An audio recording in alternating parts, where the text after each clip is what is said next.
malu e mai e lo wanganga sa I e ua sala mo ia la tau tutu mau ia malolo si ai la tau la tau pipi ia Yesu ia malolo si ai la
wenga Naluenga nei Ia whai atusa Ia te oe Ia e whatonu Ia i matou Ne ia i so matou e se se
Tavi le mai lua mara bedu te ua te ai le tulai lima i le tautua le Radio Samoa su lima i toru ha mo le fiapio le sa lua su lima o melu o lo lima te tonu ia o lang sia pe tātou i le lofo le lia mese o tāpo inga le ne aso tupi tau whao tau mawha pa le nganga te tonu manuia me uma manol pa manosi ia mesua le awhingarong pa ia ne tua fola ino le tana le so keriso mo ni nganga mo i maron manosi bi ia e bi ilo tātou tua o le tautua pa ua le Radio Samoa su lima i toru amo pa talo pa tuai tapai fio ke lope am so ia kren manu tu trai talo lava e tono le po o mai taimi o programe le fio ngar pa tua loia lulua ia li o Linda Woodruff te ona silfil malo tātou tono te tonu telefoni pa mnyanga o tātou mo e mese o le sila fia i le anga i luma nisi o mta upo e whaalua whesasi ai o tō pingana mo tātou no tō i o mānamlama uma wha mānamlama i le tūlanga au ni solia tūla whono i a meso le saini o pepa i le o mautinoa i ane i a whainga muli i a o whaisi tuai i a le lava le manino mea uma i a tātou le fia pa tāra pātua tu mai ta i a milia pa amona ma la muaringtone ma lato vaenga kiki o live foe i a manisipo o lo maputa mai taimine i a le la wha a wau tātou porklame i a le ngang wha alala ve fa tau wa le ona pong fa le fo pulenga le Radio Samoa to le tonu le nga te le le fingar me so fiere tua ya ma to fa tau pa tu lo fianga lawyer pa tua lurua ya li ma lo le so fo munia ma no le pale mai ne fiafi ia fa talo fa tu lo fianga taito e fa talo fa tu fo le pa ia man malu Samoa o lo fa funga mai le ne ia fiafi po fe lava o iai ia e tau te vi, ia le tātou te mā o i le langi. Ona o lana pule, ma lana puipuinga ia e tātou. O tātou to e maua i fo i le nei wheiloa. Inga e moni lava e tau te le o wheiloa i whale tino. Ai whawhetai i nei fo i whamanuianga i mwhai ai o na tātou whetu whae. Ma tātou no fo i nai ma tā upu.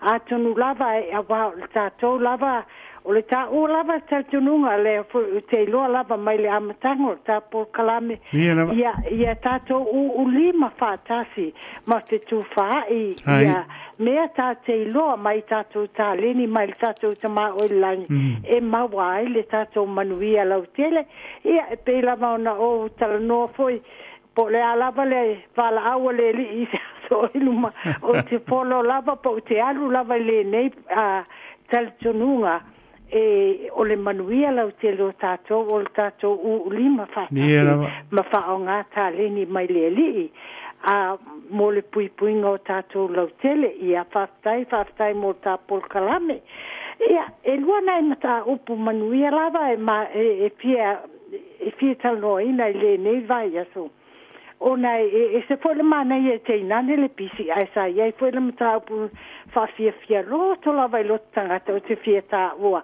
ia ma fa pe atu e foi ta tu tangata i sel mana ia o lo ta foi le langona o ta i to sa mo ai mana ia mele la tanoina a le memo mua o te fia whaai loa atu la o fionga taito ma le pa ia mal mamalu o tato o atu no o whafonga mai o o saunia se talo sanga loa ia e abel palamene o New Zealand o le meta o le petition petition e talo sanga e ave sa o lava i le malo e talo sanga ia e fa mole va ai umalato o le palemene e fesuia e faitau ma to e fesuia e tu la fono o fainga ngā ruenga loia ona o lo hotele o loia o tangata ola fo i o laulangi nei e fai ala tau whanau e fai ngā ruenga e o fo i fai ngā ruenga ina i tutongi mō kesi ma me whapea ia ma vai whanau ia a le pangalea o mea nei stupu i lo ia e matua ele ai lava ni pui ngoloia a le fale lava foi ia o le tele lava o mea o seisi foi e fa se aloa foi se pe sa o pe le sa ia avelo foi a le tele lava tangata e foi ia ingo nei mea o papalangi a lo ia palangi ma e matua ele lo lava ni mea fo e se ai matangata o isi atunu ele ngata ya tato Samoa a o isi atunu fo ile wa tele New Zealand nei on tangata ye fo male au sainga a male au tia me pa pene ia ole ala le ole petition le o saunia ia o le talo sanga ia e toe pa ai mai lo ilo tu la fondo fainga nga ruenga lo ia ma to ainga mea ia tupu mai ele o sao a wa o lo ia e te nane la bolo ia ele fa pe a lo ia lo ave esele le aia fa tu la fondo le aia tatau a tangata lo ia awa lo ia foi la towe pe ona o ta wa ye la to wa ya tau e ia foi ia la to tiu te lungo tu la fono e pe la vo tangata u malava ale falve lave la o fainga le ia o le tele la lo ia e o le la vo te lo le se o fainga mea ele ngata i ele fa pe o lo tangata o to tele ma me ye se ai le saul fengolo ia ma le ia le vaengo tato o lo ia e mafuta mata ma fai pui ia o la tangata ia ta fe le to tele o tangata o tato a e ui fal pui ia pe o tile e fale mai tu lo lava ona le sa o le faingo me la fa ia ia o le ala tonu lava na wa ia lo ta itanga matalo pe leli ia fisoso ne mai ise awala te faile me sao a male me tonu i lumo si le fanga le tua ile awala te tauna fai ai I ole awala la le na taito wo umana tapena ina le tato petition o telefone na saini awa ele fa pe saini na o tato tangata o lo saini bo tele lava tangata o fo I professor le universite o le umana to saini ia fa pe fo matangata mai isi atunu o le lava e mai pelo ia a te lo ia o fatia o le petition le fai tau le a fin ngalo malia ia na saindi role o lo swafa ia tato ngalu fa tasi o tato malawa o tangata ola na fai ele li tu salava po fea e te e fio mai ai po fena e ola ai a le o tato New Zealand ia a fina ngalo mali e o te tuana o lueselea ai tua I tangata fai tau ele oni me fo o tu sia lau tele fo ina fa fai ngofia le fainga ina ia mana malama pave tangata ia matasaini loma ave ia e lo o te au nani ia tulava ma le alo la baila o fionga tai te fa pea fo ia lato we unga tato polkalame ai se awala e mawhaene tau soani mai foi ma nei foi pe ai tele o saini pe a faitawina e o tatu tangata ma mali ai ia ona sainia lea e mawhai foi lava ona tamu molia tua I lawa fionga ni tatu te pole petition awa le manuia lau tele ele na tatu Samoa tato umalava ia a faina I tu la fono ia ma pe lava na o tarno atu o lo ia foi la to o tangata ola ia ia la to wai at tawa ia ia la to tiute pe lava la o tinga foi taito ia wai at tawa tu la fono ia foi o tiute ia o foi sunga fa fianga ina tato au e kale sia malotu a tono foi la te sila foi ia ele o se me fa pe o tu sia na ia o manuia na wa le ai o te le fa pena o te faia mole le manuia la o tele awa ele na tia wa la trata foi ia o te sanga ile litaia ai o lo tamana o lava manuia o mai ia fa awa pe ia manuia ia olo tangata uma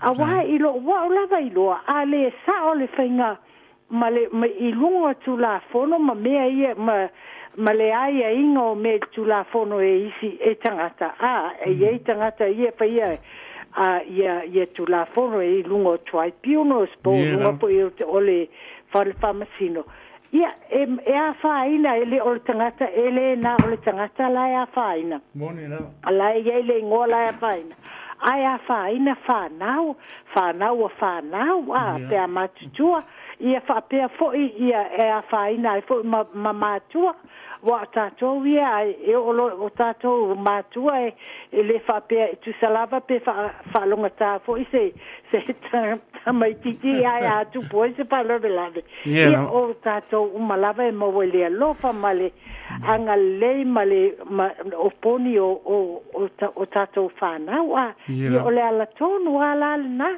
a whapela o yeini se o au whafonga mai le ne ia fiafi whamole e tate mana o lava e whai alo ia nei me ave ile malo o New Zealand i awane i whapea awa ta wa mai ia isi atunu i o atunu le o manuel whaingo mea sa wala ulia foi tai le nei vai aso i me fa tangata mai e lopa ma se le mana yo me foi le boi tonu o malo ese tonu la langi ai awa e ma fu mai lava ile fai tangata o tunu ese a ia me sa o fa pe a me sa o fa sa o ni me se mani me o fa ina ila to ia o le me lava la na le to bota manatua ia fa nga lolta le ni mai le e so ani ele ngata yo tatu tangata na tangata ye o mai fo itstonu ini visila mai isia tu no ia ai mai se lava mato ia nga luenga fa lo ia ele sa ona fa ye lo uiloa le faita wino tu la fono male ai no me fai what stamna to ai awa te lava tu la fono ni sila o me na mai engelani ma tunu I fapo sa le ala wai au mai e afa e na palangi lava sa to tele ele fa pe atu te fai longa lang ia le tele lava tu la fono e ai ma fai ele o palangi ia ai le malama ma le o tuine i tutonu ni me malama i o tātou tangata tātou atunu whapea foi tangata mai whafo na isi atunu ia o le ala na lea e whai ele tātou petition lea ia ai e se awala mwhaina pisosoani mai ai pe iei nisi e fia bili mai e fia o mai e tasaini ia wha mole lava o le tātou lima whātasi lava I tau te manuia I me whapea ia ona umalola ia o suea se ia se whaipule o le fo te lo whaipule finau fo I mwhai lava ona na o whai ai a fo ave ine tonu ia ma te tau le a fo ta po ai ava no mai tau te ave tonu na ola ia tau te le o whai ni mea ole whapea o se fia I lo stangata e to tasi le ai taito na lava si le fia ta po kala le papel ta ua e ta te fai lava fi na wi me o le lo fa io ta tu tangata ma natu e le nga ngo le lotu ai io le lotu ma fai le fina ngalo le li a le upu e sili ona ta o le lofa le si ma poni lava le ola ma le malosi ai lava tātou tāle ia whaonga mo tātou uma ia o le tāpol kalamele o le talno atu le na se iumana e sauno mai lea pe mwhai na fisosoani mai le tātou le kio ai o le mole au whaafonga ia po ai lava e fia sainia le petition le ia ave le malo e fesuia I tu la fono mai ai tu la fono le tele lava ia manuia o papalangi ai pe o le talitoali maina ia isi ngā luenga aloia ona o le pe e whaingo fie lava I palangi ona piki lis palangi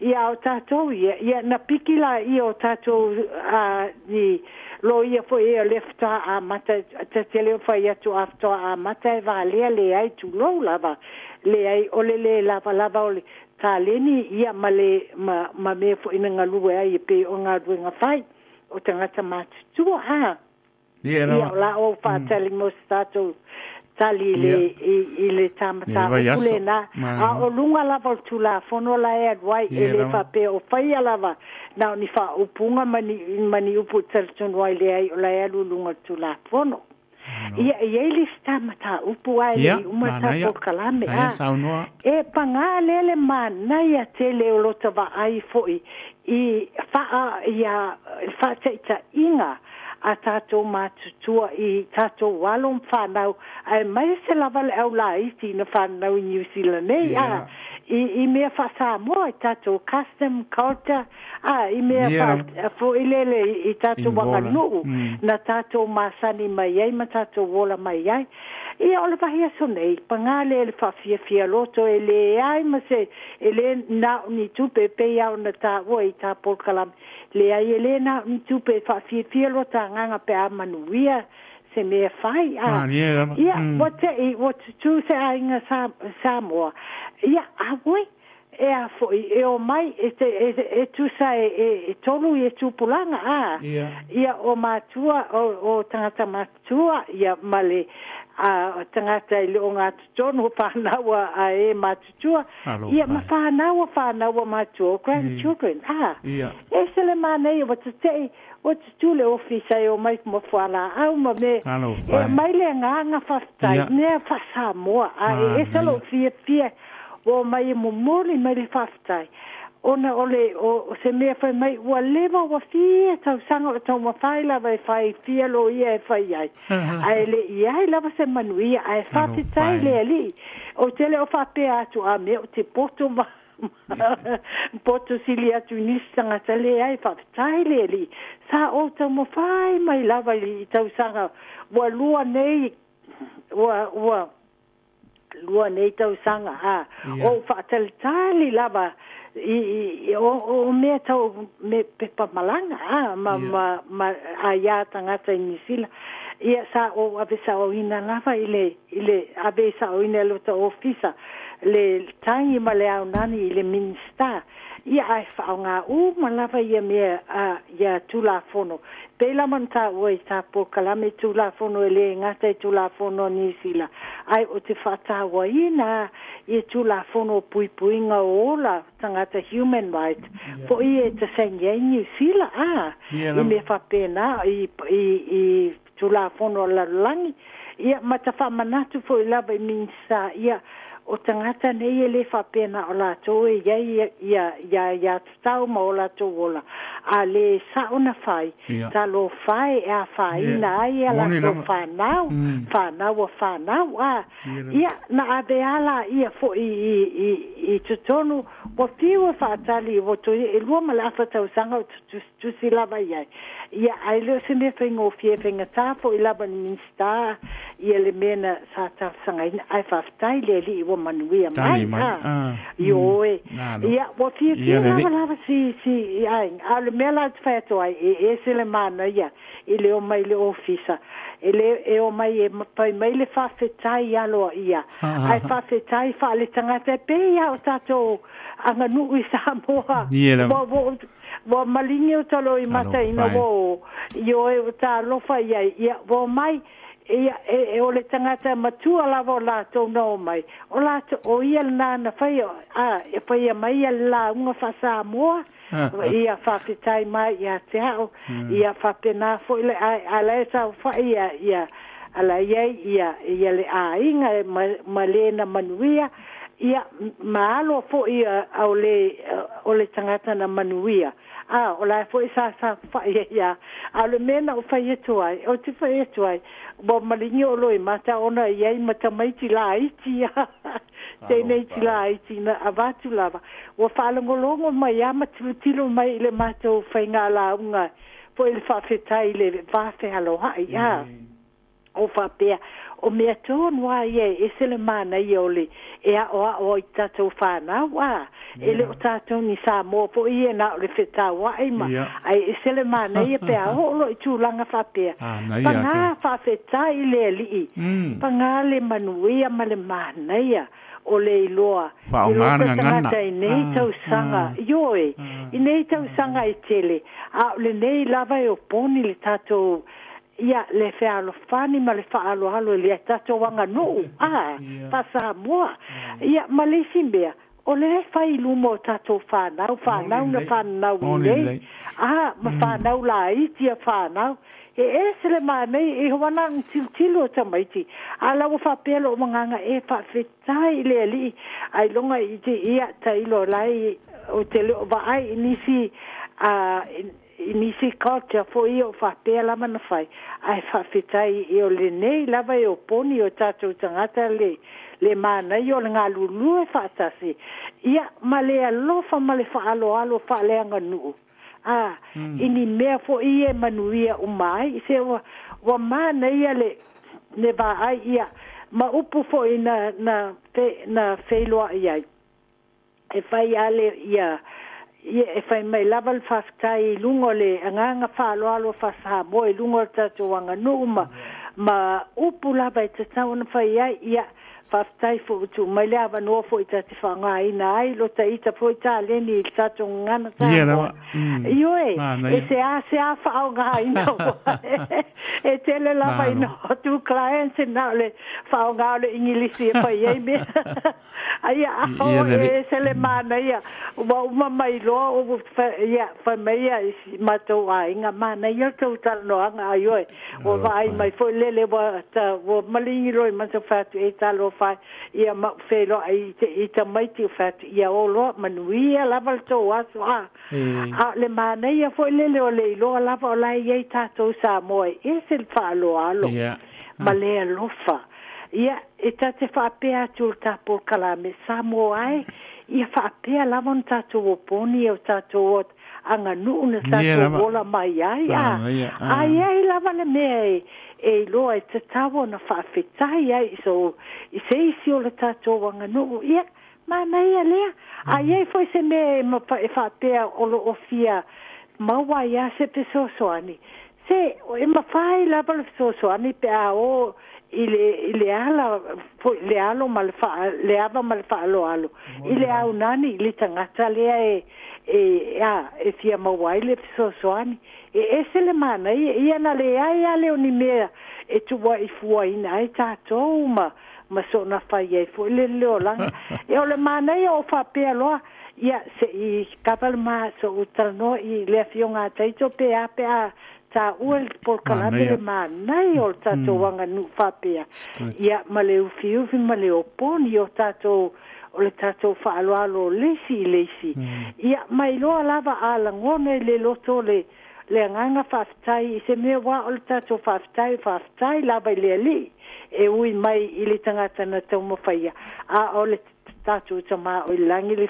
soani tele lava e mau wa le tele lava e moni lava tele mena ta maua ia wa onga me fape ia ai o ale tai me fainga wenga ta talo lava ia ile soani mai ia ni awala ta leni e fa nga ina ia ai faftai o le lava e maua sa mo e sel falo alo e sele mana ia wa ia fo lava tanga tai e tinga fo lo ta ita lo to faltanga ta fo lele ia ai uile a faftai leli o le ata te lo e moni lava ia tanga fa pena ia ai o tele lava o le lava e tele tanga fa pe ia me mana ia o le ai nga to mai ia e a fo e sel mana ia o le falo alo ma ai a o tele lava o tina o tele ia mana ia le va ai o tene ti lai ti fa pe lava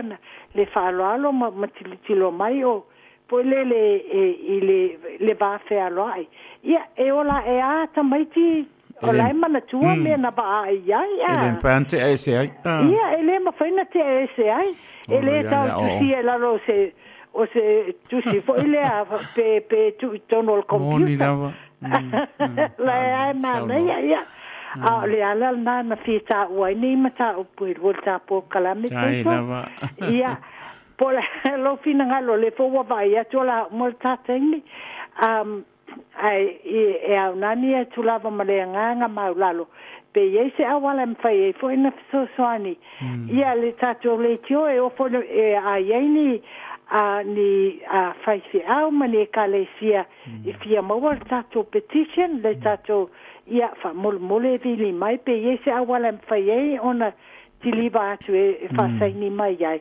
O wa o le tatu leila o tele lea tatu mana o e whai ai le i o le asu bota mā lolo ai mali taia.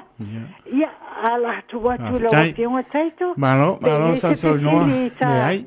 O mātango fia fia mai se o se mta upo mātango fia foi o lo fa fonga manu le tunu long fa tuira na vale fa fonga te tonu o lo o lama maria tunu o tau penga po le petition o lo pe na tau pe lo fia ngan lo ia o le o se wala penga fia wa o na u penga fia me uma online o le la ka ngoe a be lau telefoni lungo le ea ia o la to la volo po e mai la pa na vidi atu ia penga fia po pe tanga i le vale na ia ma e to fa la mati dia po ia la to tu langa o le fa mo wanga e te tonu e se le mana ia mai whaingo fia po na e vai po na lo fia tu ai e leile atu anga online e mo le li mai na to ale la umanga o fai lo le la numera ia na vidi tu ai po le so la pule po staimi o iluma ia fa ma la mati dia ia ma ngang fa no ne fia fi fa te tele lama na lama e fa isa malo longa wala na fono ne fia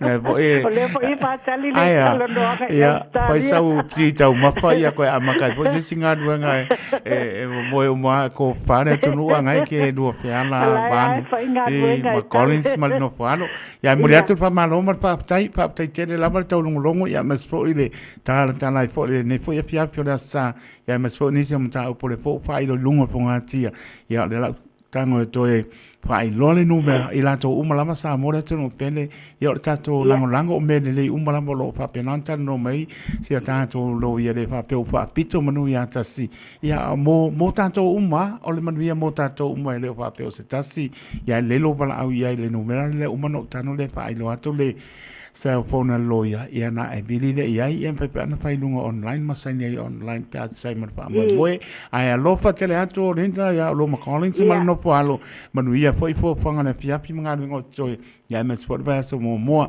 li so fo mo real malu le no lo so fo le to to radio Samoa ile nasa la tato e feu tanga e lungo pe manga e ile anga leon tai mi nei ia fa so fo ia lo fa tele ia na fo so no anga mo ia fa tai lo fionga tai to lo so soani le ai Paula valm ta po ale yuma ta por kalame e fa ta wina la valo tanga le saini lima fo ia wale tino tanga ta matutua e fenga ta na mo e lungo le online ia e mela na le ta sanga tua ia isunga fa penga yum fa pe fo la fionga ta to le tio pe yese awala me fa la vano wala tu ta vale e mo ia tule pepa ia ona faile o makopi ia ona sainia le pe amana mia a on sila van fai poine sai online ia manail na e tate mana tu lava te mana o lava o poni tanga ia ioi ai penga ta fu ia la tona mawa ia me lungo le ole online ia ai tai mo le sosani ia fa manuele tu e lo fionga fa pe fo ia pa ia man malo Samoa lo fa fonga mai ia o poni pe o tato wola e lona pule fa so i fuama le lofa ia tato maua pe le nganga lofa o leisi ma tato tau mawhai i me tau te manuia lau tele ai au te minei whaftai mo le nei avano ia manuia lava le fiafa pe fo ia manuia ia o tiute ma mwhaiba i le vai aso ato fo ia sau ia tato talo leisi mo leisi a manuia lava le fiafi ia fasoi fuina la fionga taito ia fatia foi pa ia man malu Samoa tato tal leli eftoi teiro ila so sa ole a sau pe a le lopa leli sa man bi uma ia a terminei faftai lava faftai lo fa mai e avelta telefoni if so ni malta petition ia manuia lava le fia fitaito pena po linda lo teneantu pasa foia ia so foia ia pato so foia tavi tu mai luas fu iba bilu te ona tana ni tu lai ono tana ono tanto sauninga lotu pe ma saniai pe tani tu lai ono tai o sauninga sunga pe au ya e te wati tau sanga pe tani tu lai ono ia a le numero fa mole pe ona silfia ma fa ponga mai se tasio omta upolo tau pai po silo ia wa fo io tato ainga ia ma manuia mai o tato ainga ia se peni fa mo mole la batu le numera ia na lua peutanga ia le lunga leina ia empana su atu lo ia batu ia le pe panla sa ini pe atu sai ma lo pingano le lama lama me uma fa mo mole o le o lua tasi fitu ono lua fitu lua toru o lua tasi fitu ono lua fitu lua toru ko le kasia ya ko bili mai foi ia tali atu amalanga fa no o lua tasi fitu ono lua fitu lua tolu numera na ia bala au iai to e peutanga iai ma ia mamla mati dai po tu langa fa moi ia nga e sa unole iai pe tala iai ia sumaya au pe nga loia mai nei ia ka ia loko ako simalanga fa no ia e manuia lava po fanga nefia pe langa le tai pa tai te sia le vanga o ak po email ponge maruru a te sia le vanga ia mes po e kiki olive foi a me fa mona pa tai te le lava pa pong mai laua ale maenga kisa mila pa lo lava vai tongi tia ia mai na to umalava lo maputa mai lunga apia po linga malunga le YouTube channel manuia le fiafi tani tu lai ono tanto sa ninga lotu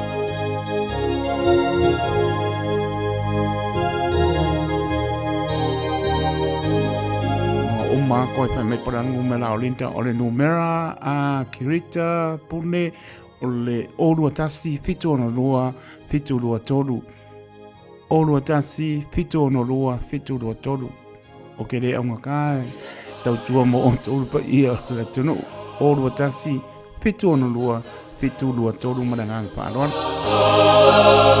ala fa moia ia tama fa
Let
Tai tore mai sport birute ona tale le tu lai ono tale ono wa Silvia vol malo le tunu me la bane la leo le tu lai ono fai mala va fin ngalo lo ta to tua pe tani tu lai ono tai tai o sau ninga ne fiafi o le sunga pasta e te wati tau sanga o nga lu mat Pretoria pa pua ile kane see a rise and shine Main Street SAOG papa toi pe atani tu lai ono le sunga pe fi au pasta e te wati pa tau sanga pe atani tu lai ono ta tono lo lien manu ta to no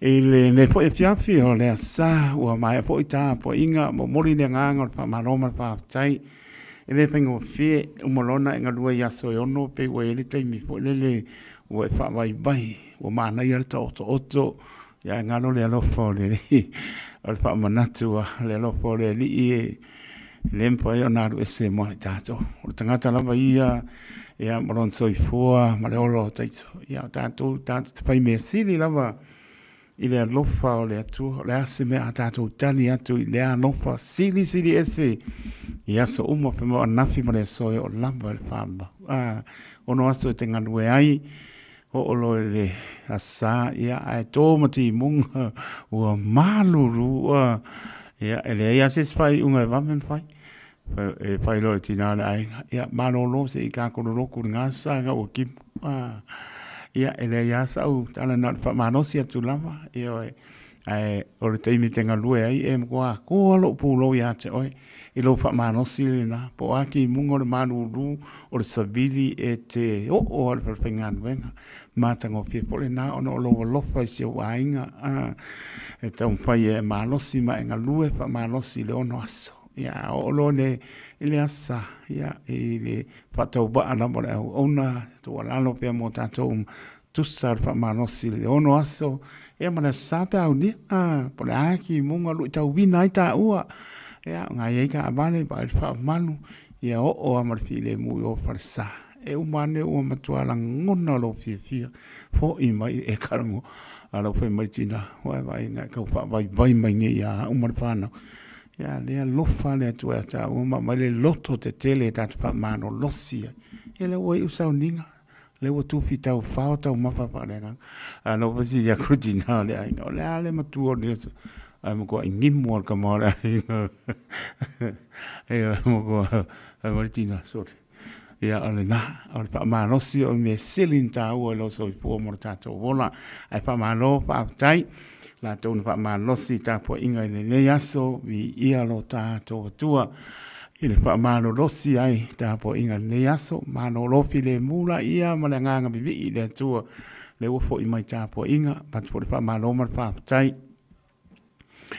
ile au fenga venga sto fiele tua ia ono ole pa mano losi ai ia ai mai se ai ole ta pena ino le launga ile fengo fie pena ino le pa mano si au ia ta tonu o lai mai tu spa ia na le pa malosi lava e mai pionga pa ia lo tato tu o sulu yo tato vai on mam lama yo tato wala pa malo pa tai e le pa malosi ai o le so sa penga ia le pulenga ale e faka asa i au ke lani mar penga me penga tau langa te le lava intala no le penga o le tau langa o le isi pe mai sore ke leo ka ulanga le si a ingana le ka po ngo wo po e ma ula ko ta tonu le tu langa nai pe lau tau langa le pe mai fai lau tau langa ma le loto fuati a ifo e le lei wala o le umi o le upo e se le manga ia i lau fa fonga mar fa long pe mai fai lau tau langa ma le loto fuati a ifo e le lei ia mu ma manongi ta tau langa i luma le whaponga ma le sila ma lo tātou tua. Ma nei al whenua inga po i ma le sunga le whionga tia konto ina, le whionga to ia whiu stars, ma langa mai o lo ngā lue ma paitua le e paka asai sini lalo taita inga le sunga le whapenga inga ia Matthews, ia ma lato e kale sia sini Australia, pa tai lau sunga le whionga tia kono to ina whiu stars, ma tango fie po ele, pa malosi mai a mātou, i le whainga tau langa, whai ma le loto ma bā, ma le loto fia fia, ma nuia po i staimi, toi fo i atu ai fo i a leo nei, a po a tai au, i a lofa tele atu, i si o lua e ka le sia po i o lo lua ngānu lua e aimso, so ani po i o le sunga le papengainga i a Matthews, ma le pato i a veo, i a mano le ka le sia e paka a sa i sini Australia, o le sunga le toina ya matanga pa le ngā te mā le pulenga au kilani marpatu ala ia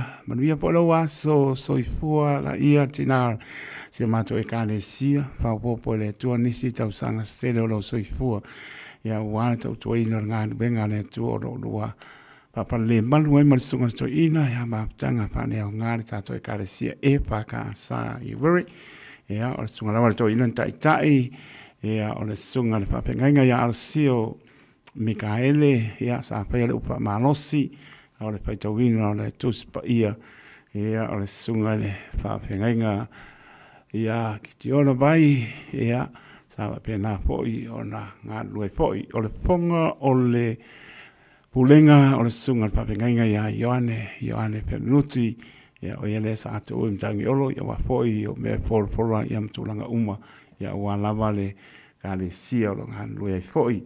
Ia, ta tono foi o mātango pia foi lea ua iai se taitai o le e kale sia sa hatu ua ina ua e malo fai wa le sunga i whapengainga ia pono pili to mata man patua tutolua. Ia le ua mai o na hosi le whapengainga ia ma le sunga i le whapengainga ia whaianganga pō leota man patua ia ifo le ba. Ia, le ua langa lue nei le kane sia papa tonga ke Shalom Amerika Samoa papa wina e ranui manuia le lua tulai mai ma le lua bala wina sunga papa nganga ma pitua aifo ba ia ma le no falo nia po sio lua kane sia ma se fionga tia kono palitua ia ma socio tatina mtua ia sopo si tangata malo lo mano ia malo to e kane sia manuia ia me sfol po tonga nei aso ia sa fai ele mato tau langa le mere nei aso ia ma no pa tai o le nau o tanoa tatu te ma o le pulenga ia me sfol pa marisi o le fionga te a kono to ina ia feu stawas ia se galuega mai on tatou faia ia e foʻi ia le viiga i le atua ia vatu le faamālō tatou galulue faatasi manuu o ao a o'o mai lo le po e o mālōlō faafetai o le foʻu māua ua e mālō foʻi le tapenaga o le fonotele i mālua e pakasā ia mālō le pale sui e foʻi tofi o le laulau afono ia maise o taʻitaʻifono sui taʻitaʻi malu le laulau afono le e pakasā i mālua ia me so lau pengaronga paia ta ape ma le manuia ia po ia tu ma le manuia nisi wa ngai mai atu no mamau ia poi le i lungo pe au ngalo ea o bala i tātou le manuia o manuia fo to e pelo e mai fo ai ngai atu no mamau ia me se lava le fa muni mai tono si o tātou tono i Samoa ma lo le usfono mi ia lo tātou tua pesele mo tau.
Sepungamani o Kanana 4 Theological Seminary, mai Kanana 4 Amerika Samoa, o lautou langa. Taimi tula mai leua, tātou lamale tula e ono le tautua le Radio Samoa, su lima I watoru a mo. Le bo tāpena mai pasta e te wati, tau sanga mo le tātou tāpo inga. Sa mo le tunu pene, smai alau whaponga. Le suafa mamalu, suafa manu malo le tato li faolo Yesu Keriso, fatalofa mfafela yatu le tato mafutanga ne fiafi. Fatalofa ile pulenga le tato Radio Samoa. Fatalofa I au na le atua mo lato faltua. Fatalofa I tama matina matutua sio tato watunuu. Fatalofa I paia o Samoa I tu e fao le nei lalulangi. Me o moa mai ai ni nei whaasalulaunga ma nei polkalame nei fiafi ma le tātou whai ngā lotu. Whatalofa ma whaafila iatu I le suafa manu malo, suafa whapepele nisi o tono whale mai, nisi fo e whale pui pui. Whatalofa atu tātou whai ngā lotu nei fiafi I le suafa manu malo, o le tātou li I whaolo Yesu Keriso le nei fiafi, malo le soifua, malo lange maa, ile ne yaso pa ia o le atua manatu sa mua ni stemi masiaba noa sa tātou whaalongolongo ai, ma tātou tapua ai le atua ile ne yaso, e awala iona vi inga, e awala foi upo fola le atua, I fata fai taulanga e fia, o maua tātou te whaalongolongo ile upo le atua, ile aso sa, ma le aso sa, ma lor soifua, ma lor lange ma whaafilo iatu, ile suafa o Yesu, lo tato li I ma lo tato whaolo fea lava se meo e mō mai ai le nei whainga lotu ma nei polkalame whaafilo iatu I le suafa silisili lo tato li o Yesu Keriso I le nei fiafi. Sa moa o maia tato tapua I le atua.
Tātou te talo I le anganga pa ia I le neia fiafi.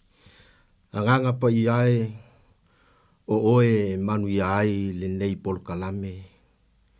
O oe fo'i e manu iai si o matu atu nuu o Samoa. Anganga pa iai o oe o le matu whaalango langona. O oe fo'i o le whaalango langona o Samoa atoa.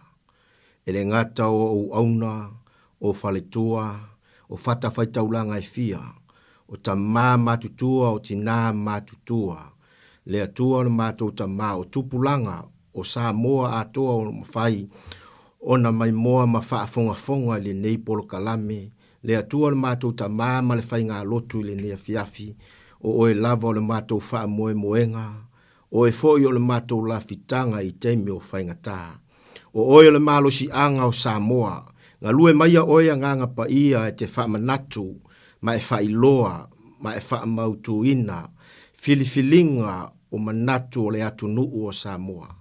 Whaamanuia si o matu atu nuu o Samoa ni ne fiafi. Le atua tu mau le vi inga ia te oe. Anganga pa ia e tu mau le vi inga ia te oe, o nei maaso uma, e o lava I le whaavavau, e whaavavau lava. Amen. Vi inga o le atua ua saunia i le nea fiafi.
Whaafonga maia i le whaitauina o le awhionga pa ia le atua i le nea fiafi.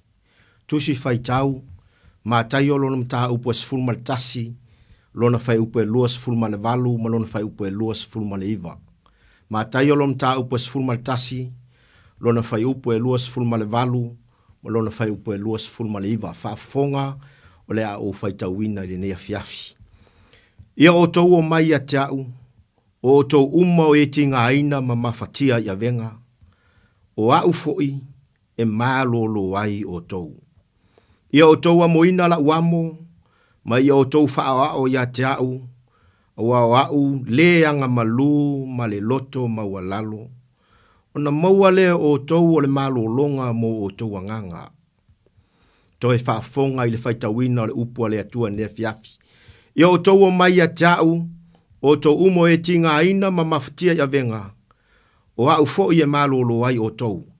Ia o tau a moina la uamo, ma ia o tau wha o ia te au, a wau o le anga malu ma le loto mawalalo, o na maua leo o tau o le mālolonga mo o tau anganga. Pamanuia le atua le whaitawina la na fionga pa ia nea fiafi, vi inga o le atua ua saunia i le nea fiafi.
Ole la unga suafa le tua tama, le tua le alo, le tua le angang pa ia.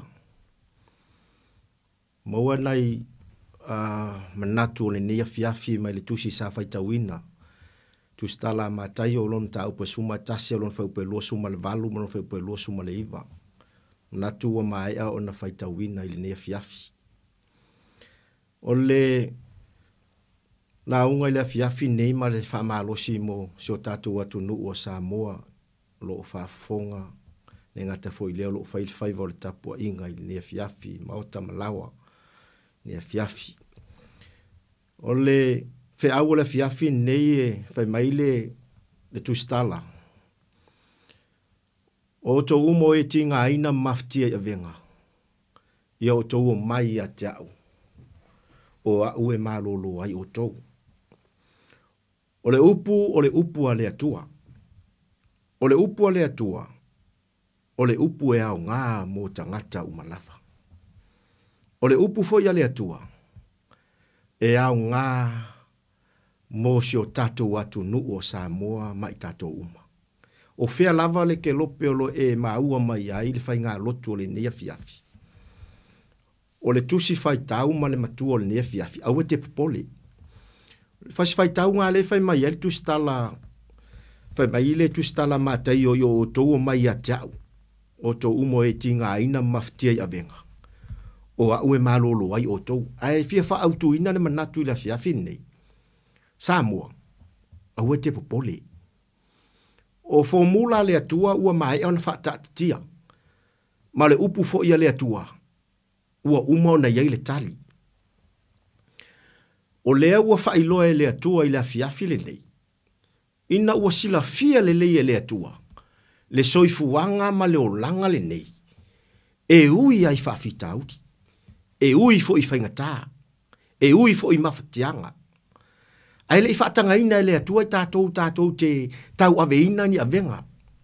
E le i whaatanga ina fo e le atua i tātou te tinga aina ni avenga. Ua umana whai mai le atua. O oto uma o e tinga ina ma mawhatia ia venga. O mai a tia. O Yesu lea. Aisea.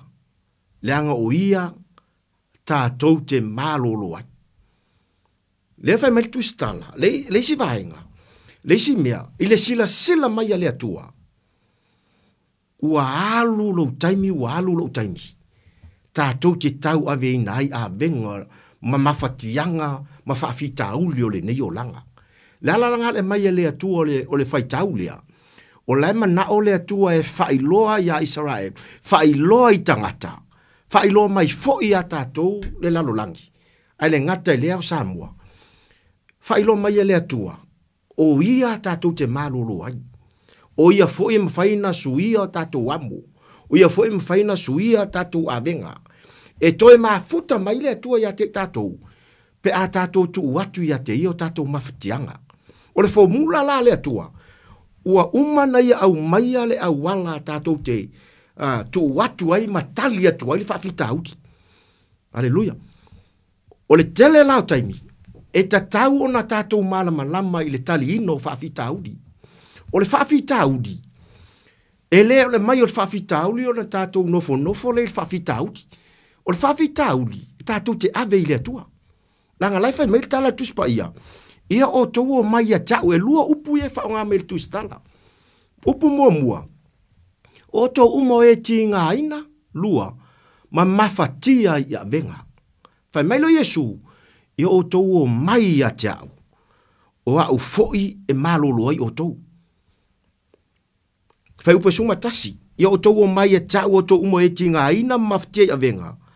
O a u foi, e malolo ai o tau. Manatu foi, ua alu le vai aso, o e mawhatia. Ua alu foi le vai aso. A fai tele o mawhatia i lo ainga. A fai foi ele o lo ainga, a o au o. A fai foi ele o au o, a o lau ngaluenga.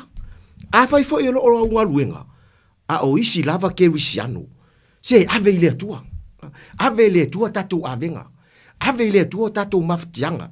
O isi o tatou e pe o tau ave ina o amonga popo. Pe o tau ave inga o poloka si mal tau ave inga o whawhita auti. Ala ua mai ele atua le tali o mea. Whai mai Yesu, lei se me ke whaama mawhai fua ia te oe whawhita auti. Lei fo se me whaama mawhai fua te oe mai tau ave ina a venga ma mawhatianga. Whai mai Yesu, a e mawhakia o lei a te au le tali. A e tinga aina o lei a te au le tali. Mi ia leli, o nisi temi. Wa tatou tinga aina i le popole. Tinga ele ngako le popole. Popole me e la songa fua, popole la solua, e umai fala vai aso. O tatou popole. A le fa malosi la fiafine. Au e te popole, Samoa. Au e te popole. O le aangi fa fikauli o e ui ai. A fo ngi ki ngā o e ui e Samoa i le nei tausanga, ma le savalinga. Au e ke popole, ave i le atua. Tu ui le atua, e le ai ma se mea e whainga tā i le atua. Lei fo se mea lilo di sila whanga le atua, e malama lama le le atua i tatou whawhita auti. Wangong isi kaimi. Samoa, e wawenga e nga tatou, e wawenga e ngase ngase. Wawenga tatou, mai ono tatou tau aveina o whawhita auli. O isi kaimi mo kako ki ngā ingat ka aveina o whawhita auli o isi. Ai, o lefe mai Yesu, a o mai whawhita auli. O kou laia ki ngai o kou Samoa o au le tala no atu o kako mai fe metus pa ia fe mai Yesu a kako ki ngai longo winga ua mala malama le leile atua sila fia fo ile atua e ai fa fita uti longo winga la ele ma fa fita uli o langa nei Samoa e ia fa fita uli ile aso male aso ile taimi male taimi longo winga e maku kako saule sia ngaku pulanga sau male sia ngaku pulanga e ia fa fita uli tatou te ui ai alanga fe mele tala tuspa ia o fa fita uli nga o puapua nga fo inga tatou te sawa ile malo le atua o to umo e tinga ina mama fatia i avenga ia o to o mai atau o au e malolo ai o to la se meo e mafakia ai la fo se meo e tinga ai ma e tinga ai nai Samoa ile nei times ave ile atua a sa o tangata ave ai lo fa fitauli a sa fo tangata tu ia ila wavenga e fai ngo fia la usavaringa a sa fo tangata ave ai o maftianga ke va e kalima yale tu se tali file muia te o Samoa mangako e ui umata to i fa fitauli ile aso telefo i fenga talo tato uia a ia sa o le tangata a veilo whawhitauli. Ma ia au e te popole i whawhitauli. O whawhitauli e sau nei e uma nei. A o lou manuia a e talia whawhitauli. A e talia fo i baftianga. A e talia fo tinga. Na e wa aile le manuia e a mai e le atua i a te oe. E whawhena e talia. Ina ua sa o lo loto i le atua. Samoa. E anga le lei le atua i a te oe. E malama lama fo i le atua i lo whawhitauli. E malama fo ile atua i o tatou mawhatianga. O mawhatianga, o whawhitauli, o whawhitauli, mo tatou mawhatianga. E malama ile atua. O lesi vaenga, ele ngato le popoli. O le masalo salo i lesi taimsi. A whaio e mai, au e te masalo salo, au e te popoli. Whai mai Yesu, o tou uma, o e tinga aina, ma mawhatia i avenga. Ia o tou o mai a te ia. O ia tātou te mālolo ai. Lono winga la e fō linga mai ua whailoa mai ele atua ia te tātou. ua uma fo ona talo no mai le tua o ia o le tali o tatou whaafitauti. O ia foi tatou te malolo ai whaafitauti. Ona whaaleo ai le atua. O whaafitau le ui atu atu e. Samoa. E le misi ale aso ma le whaafitauti. E le misi foi le aso ma le avenga e o atu i atu e. Ai ala on kako kinga ingo, kako kau aveinga o avenga. Ala fo on tatou mafatia. O le tatou tau aveina o whaafitauti. A saul whaafitauli talo i le atua. Au e te popoli. Saul mafatianga. Tu ile atua, ave ile atua, e te poli. O le atua la iai le tali, o whaafitauli mo o whaafitauli. O le atua la ile tali, o utinga, mo utinga. O ia e malama lama yo tatou tinga. Le ase mai o e iai. A fai foi e moa ini mai o le nei soifuanga. Ave ile atua. Fai mai esu o mai atiau. O au e malolo ai o. Ke mingei au moa o tatou malosi. Samoa. Au mowolo malosi e te au nei le atua. Ave le atua lo manaonga. Ta tala lo loto ile atua. Ma ave le atua. To ile atua. Langa o ia e malama lama ya te tatou. Le ise tangata pitosili o malama lama ya te oe Samoa. Ma hau le tala no atu. Se ivanga na le atua. O ia o le atua soifua. E malama lama ya te oe. E malama lama ya te au. Ma ile fai upe loso mariva. Ia o tamai Yesu, ia o toua moina la uamo. Ma ia o tou faa o ia te au le anga malu, ma le loto maulalo. Ona mauale o tou le malu o longa mo tou nganga. Lesi mena nkako mai. O le kako a moingo whaafikauti. A o lau o umanga mai le atua le whaatonunga mo a umatatou Samoa. O a whaafitau leu iai leo langa ni. Whai mai Yesu, a whai fo ima mafa. Fai mai Yesu, le ua o vakua le promisi ya te oi. A mai la wamo kinga, mama mafa ya te au. A vatu la wamo e maa ya te oi te amoina. Longo winga la, e fai ngō fie me uma. Pe a tatou malama lama i le upua le atua. A tatou malama lama le upua le atua. Fai ngō fie lo so i fua au na i le atua. Samoa, la se whaafita au lo e iai. Wafo ini avenga, wafo ini mafatianga. O e ui ai, mai a whaatia ai lau fōlaunga. Fai mai le tusi fai tau o le fiafi nei ma le wha malosi. Fai mai Yesu, ia o tou o mai a te au. O tou umo e tinga aina, ma mafatia i avenga. Mai Yesu o au e ma lolo ai o tou. Ia o tou a moina la uamo. Ma ia o tou faa o mai a te au Yesu lea.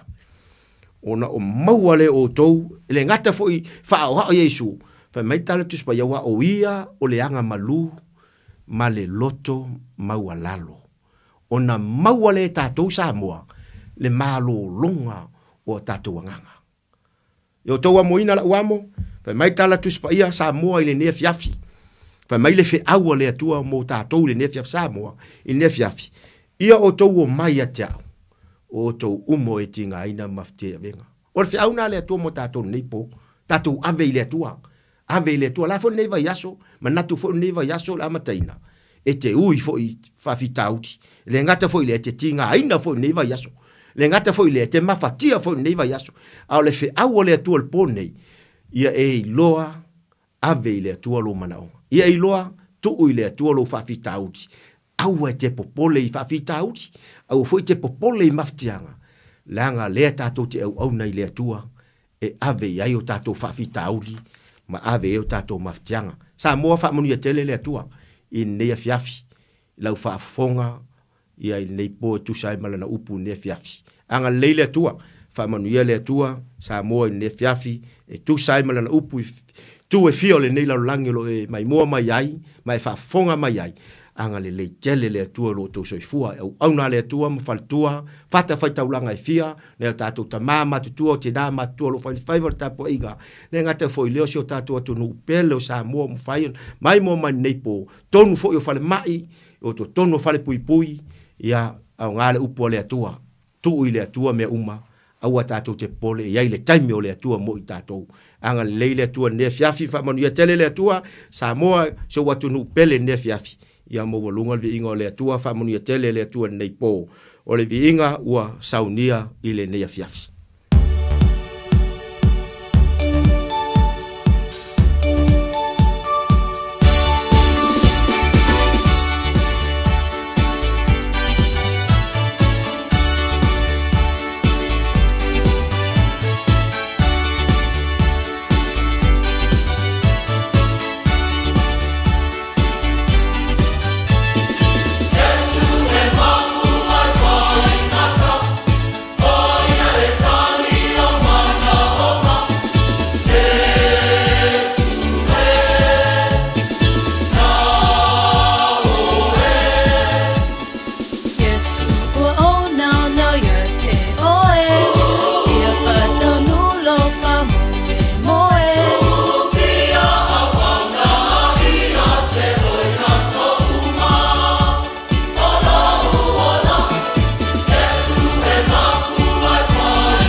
o le atatou te talo i le nei fiafi. Le atua le tama whaftai tele o no nei Paul Kalame ua whaiwina i le nei pō. Whaftai o no sio matou watu nuu o Samoa o ua mawhai o na matou mafuta ma matou tapua i whaatasi atu i lau fio i le nei fiafi. O foi o mawhai o na whaafonga ma whaalongolongo i lau upu nei fiafi. Ai ana matou whai ngā lotu i le nei pō. Whaftai tele le atua le matou tamā i le nei fiafi o mawalunga so vi inga. Whaftai le atua le matou tamā o na le tapua inga au auna ma whaletua i whata whai taulanga i fia. O loo ngā lulu e ai ma tau asuina le ipuvai o le ola. Whaftai le atua le matou tamā o na le tapua inga na i o matou mātua mātutua. Whaftai le atua o na lo wanga le lei mau whamanianga si o matou atunu upele o Samoa. Whaftai le atua o na o le Radio Samoa ma le nei Paul Kalame. Whaftai le atua le matou tamā o na lo wanga le lei o mwhai ai o na whatau nuu le nei Paul Kalame. Whaftai le atua le matou tamā lau upu na matou whalongolongo ai. O lo enga lue mai e te awao mai whamanatu ia te i matou. O e lava o le atua e mama ai mea uma o e foi o le atua e te alofa wha maoni i a te i matou. Whaftai lo fisosoan mai le nea fiafi. Whaftai lo wanga le mai le atua le matou tamā. Whaftai le ngalue mai o lo wanganga pa ia. Te fisosoani a te i matou. Ma inga lue wha mautu ino matou filifilinga. Matou te alo lo wha ai a te oe. Whaftai lau whaoltanga na e saunia wale maliu lo walo pele o Yesu Keriso. Ua maua lunga ai le vi inga o no lo walofa ia te i matou.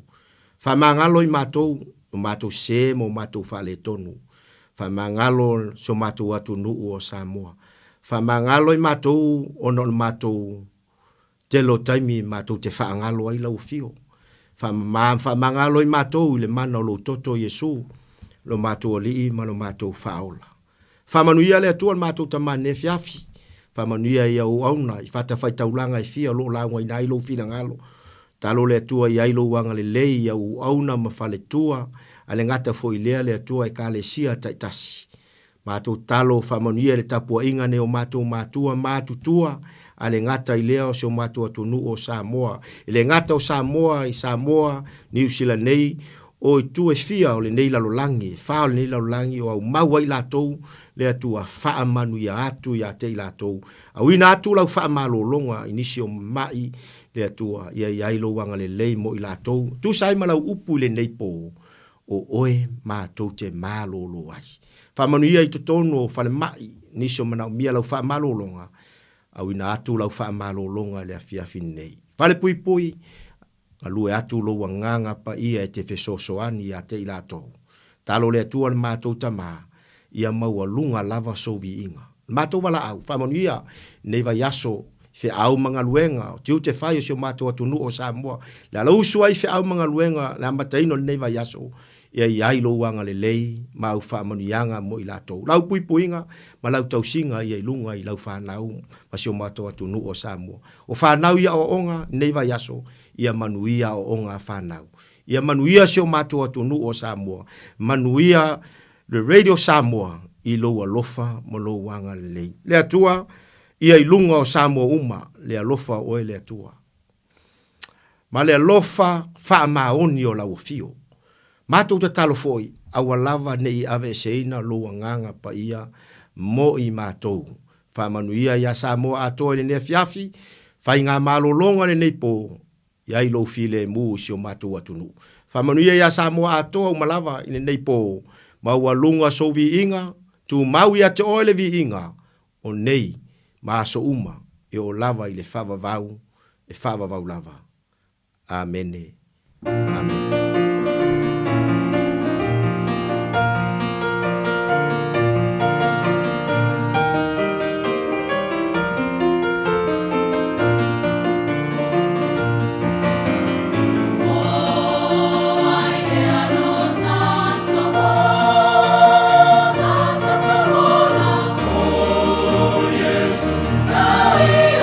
Oh, yes, now we are.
Se pong ba leo le kalesia PIPC mai o tara o ai e lo tātou wola.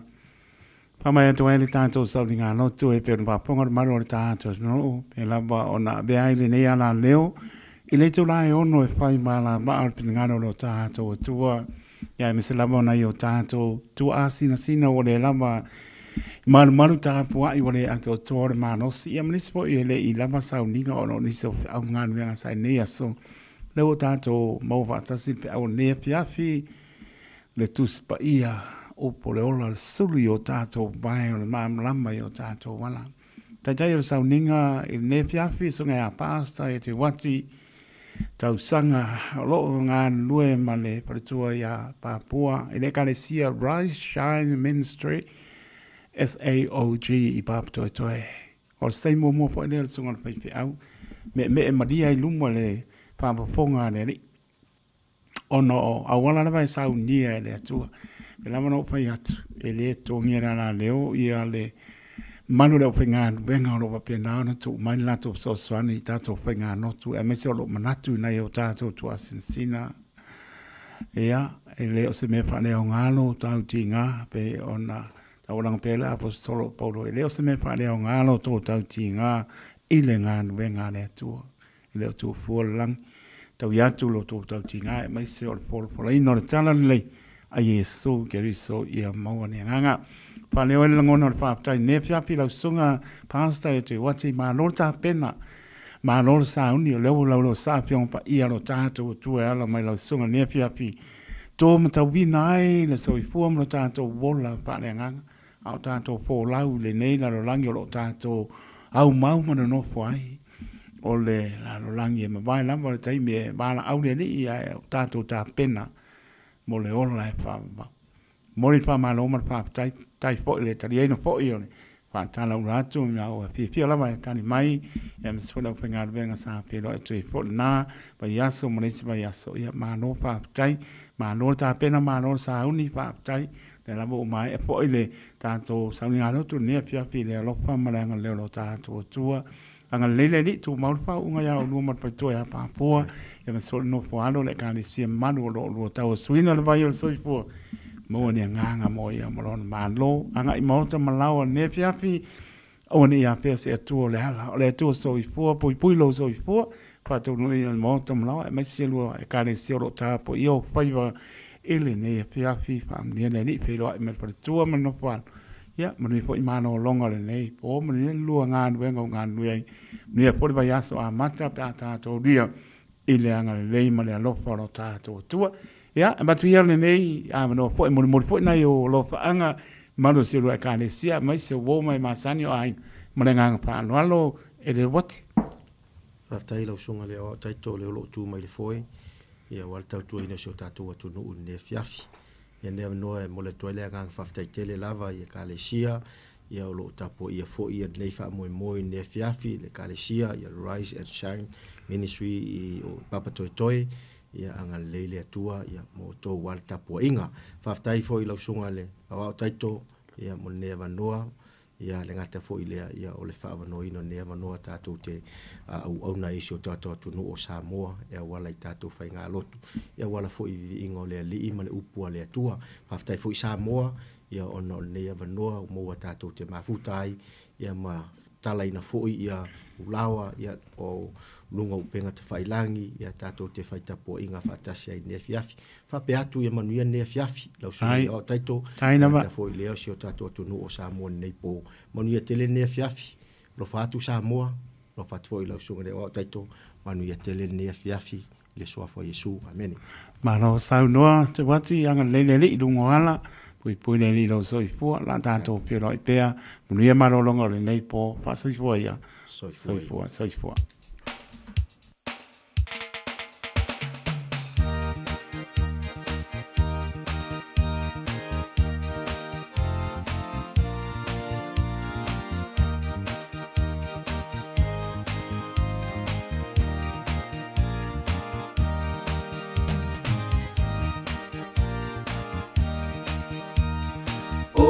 Soona oli nei loto ya Yesu Ua ya faula ya te au, o na me pese po. Pese, Alleluia, olela, olo wanganga, oya nganga, oe. Yes, we, wala mai, wa oli, oli, oi.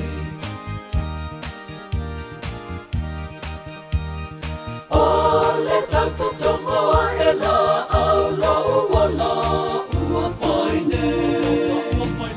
Talulona no whaia te au, ua mua mea lele. Pese, Alleluia, olela, olo wanganga, oea nganga, oe. Yes, we, wala mai, wa oli, oli, oi. Ia tupu ola mai se pama, ua toto. O Yesu lava le pongai, o laua mi o fo. Pese, Alleluia, olela, olo wanganga, oea nganga, oe. Yes, we, wala mai, wa oli, oli, oi. O hei la leolanga nei atoa le atali. O lo le tofi elelei, o lo o masali. Pese, Alleluia, olela, olo wanganga, oea nganga, oe. Yes, we, wala mai, wa oli, oli, oi.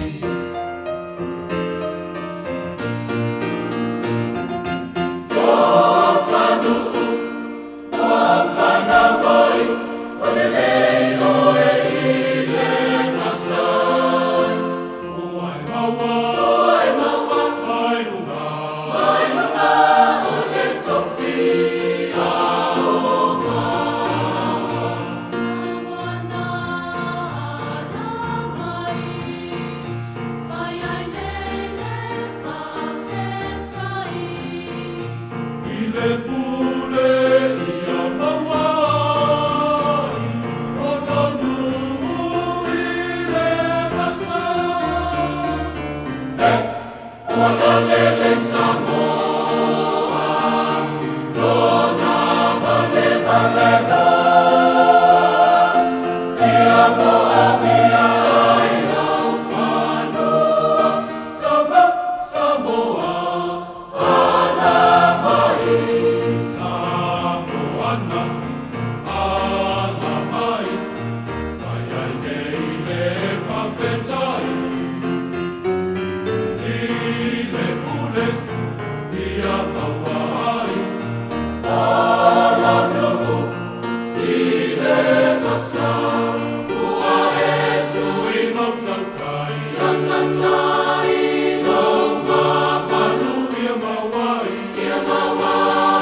Yeah.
David le mai lima mara pelu te wate ai le tu nai. Fitu i le tautua le Radio Samoa so lima.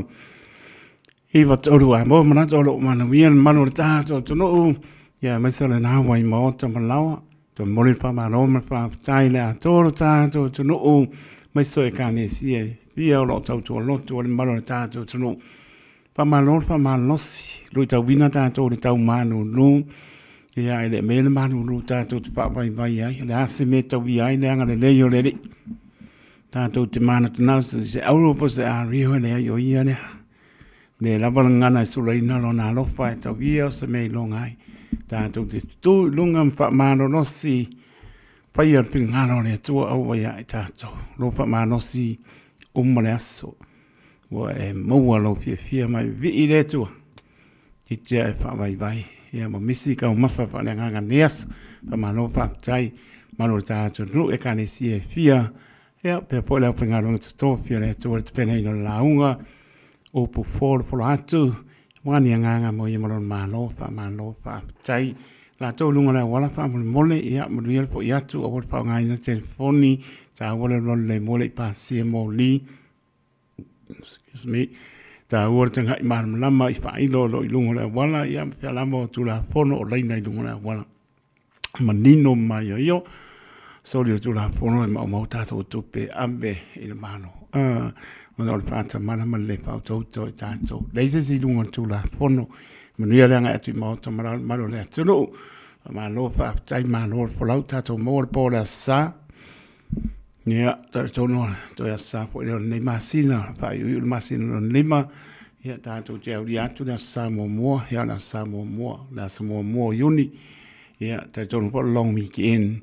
Ya mesel am tani ai fo I ole ngana Samoa ya matala Samoa o mana sofitu le ngana Samoa te mita mitai ia malulo sa po lau I langi ma pe le fin ngana ka vai ki ai o po le manu ia malulo sa po lau I langi ma ya ole Amna tuina na mal pata wenyo le tato ngana ele na po wiki ele mo aso mo yuni se pa ila sfitu mai ai po na ia ngana te mita mo mita ai ya mai solo pa pena anto po ya tuina ya lom pa nau lo hola e ya tu no mama ele pengo fi yo ele hola e ai to mal pa persania a tuaila tato matu ya me mo e o sanguisi ka mi dum ya nei lama pa malosi tu lo ngana Samoa pa malosi matua pa Samoa ya o pa la nga mo pa per chania lo pa tu mo to anum pa na mo rio to lum na ile lo po de ni ai ver so pa ma no ta to li e so ke riso pa ta lo pa tu ta to por clame o se singa I mo tanga sengase pa ta lo pa so se mo tanga sengase E au ki rani maru tutua o yo atu no e mau. Ia, tari tonu lama o lo I ai leanga le leo le ri. Tātou te lef siringia le lofo le atua. O ia lama o le fō mai o fō mai. Le itai me te pāponga mau whālongo siringa tali seu le whanga moe moe. O atu o tu wane o tu pinngano o tātou popone. E oe, tasi a leola na mai soifua mōna I taitu. A lo tā soifua mo leola.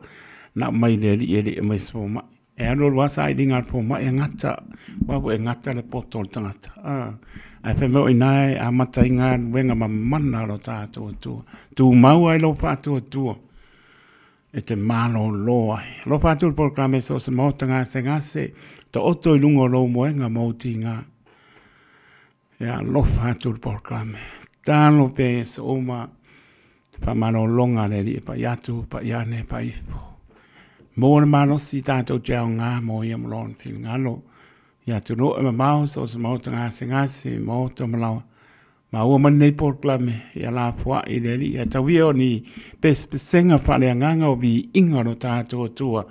Whai mawai malua e ta oto ai lungo ro moenga I o ti ngā. Lofa te leatu. Fa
te pese ma whawhetai no alofa ua e manatu mai ai mai o le tu sa o kolongai no sua fa Yesu o manolo ai no atu ai o te pese ma whawhetai no alofa ua e manatu mai ai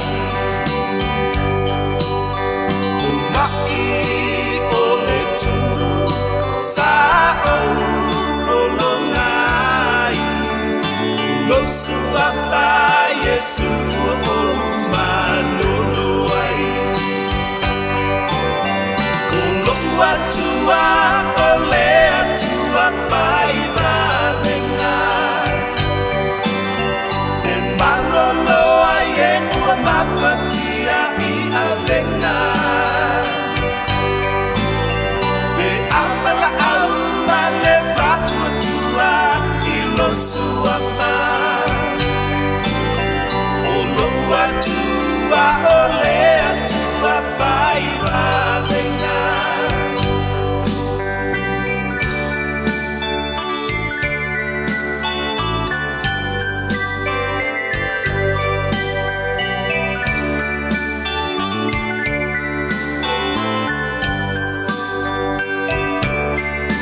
Mea uma e whaingata I manatu ole tangata I whaingo fie pe a whatua tua I no sua whai Ole tu I ngā atu Mea umau te popole ai Ulohu atua ua ia lofa mama natu mai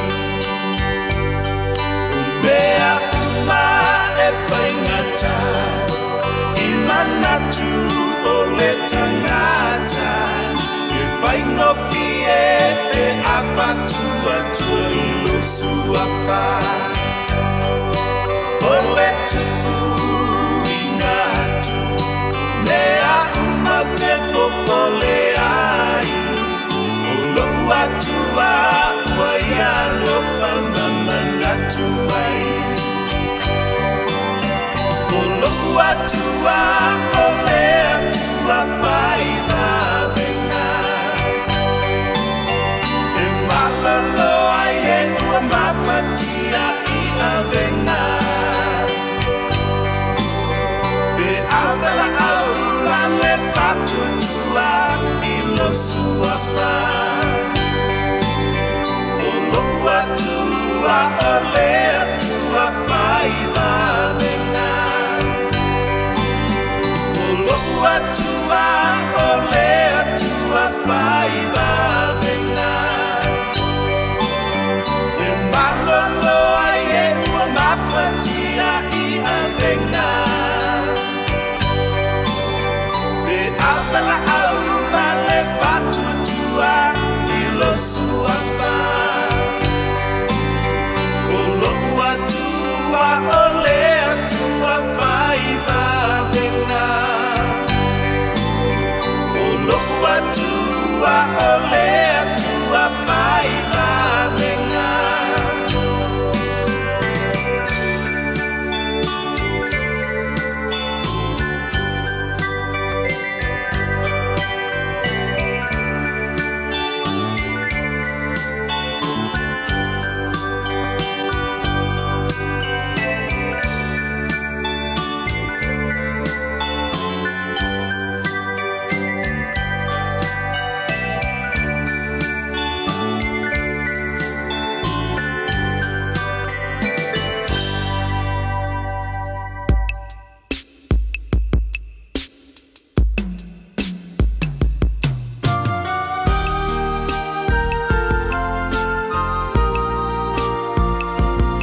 Neri ie tau si mai si whamani o leang whapaya onga.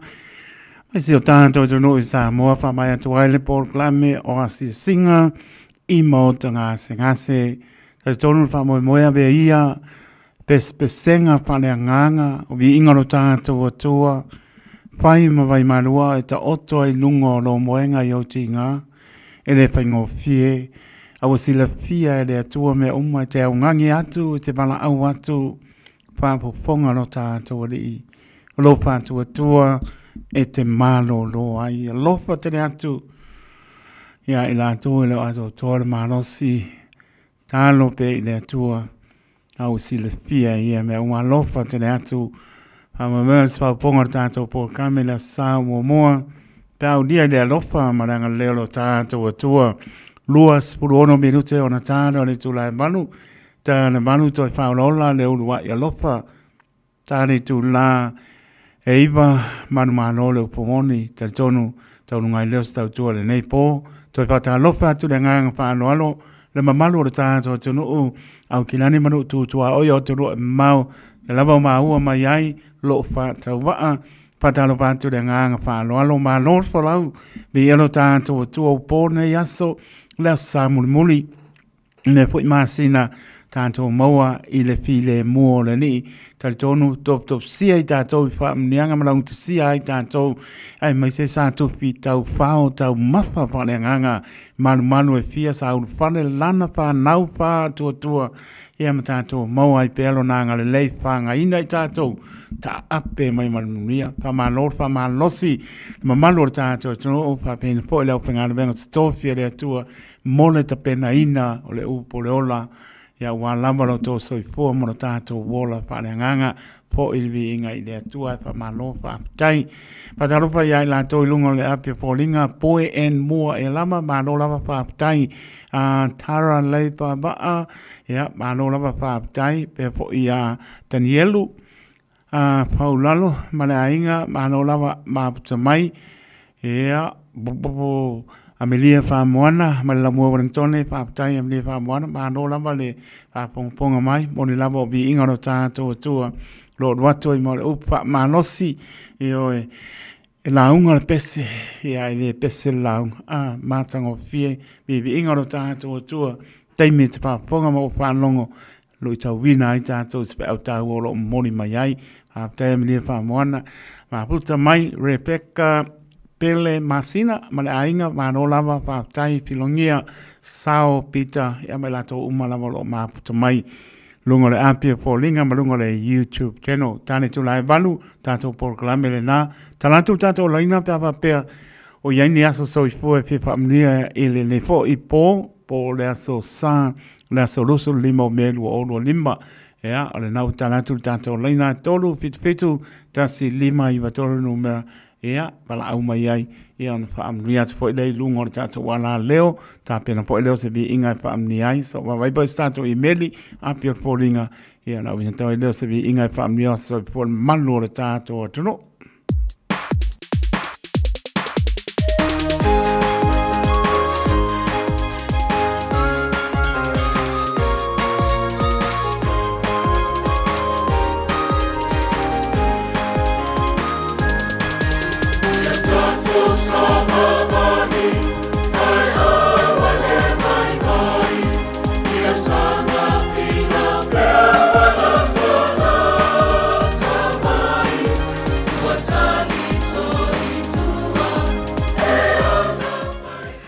Mora brosa do mai tana pa.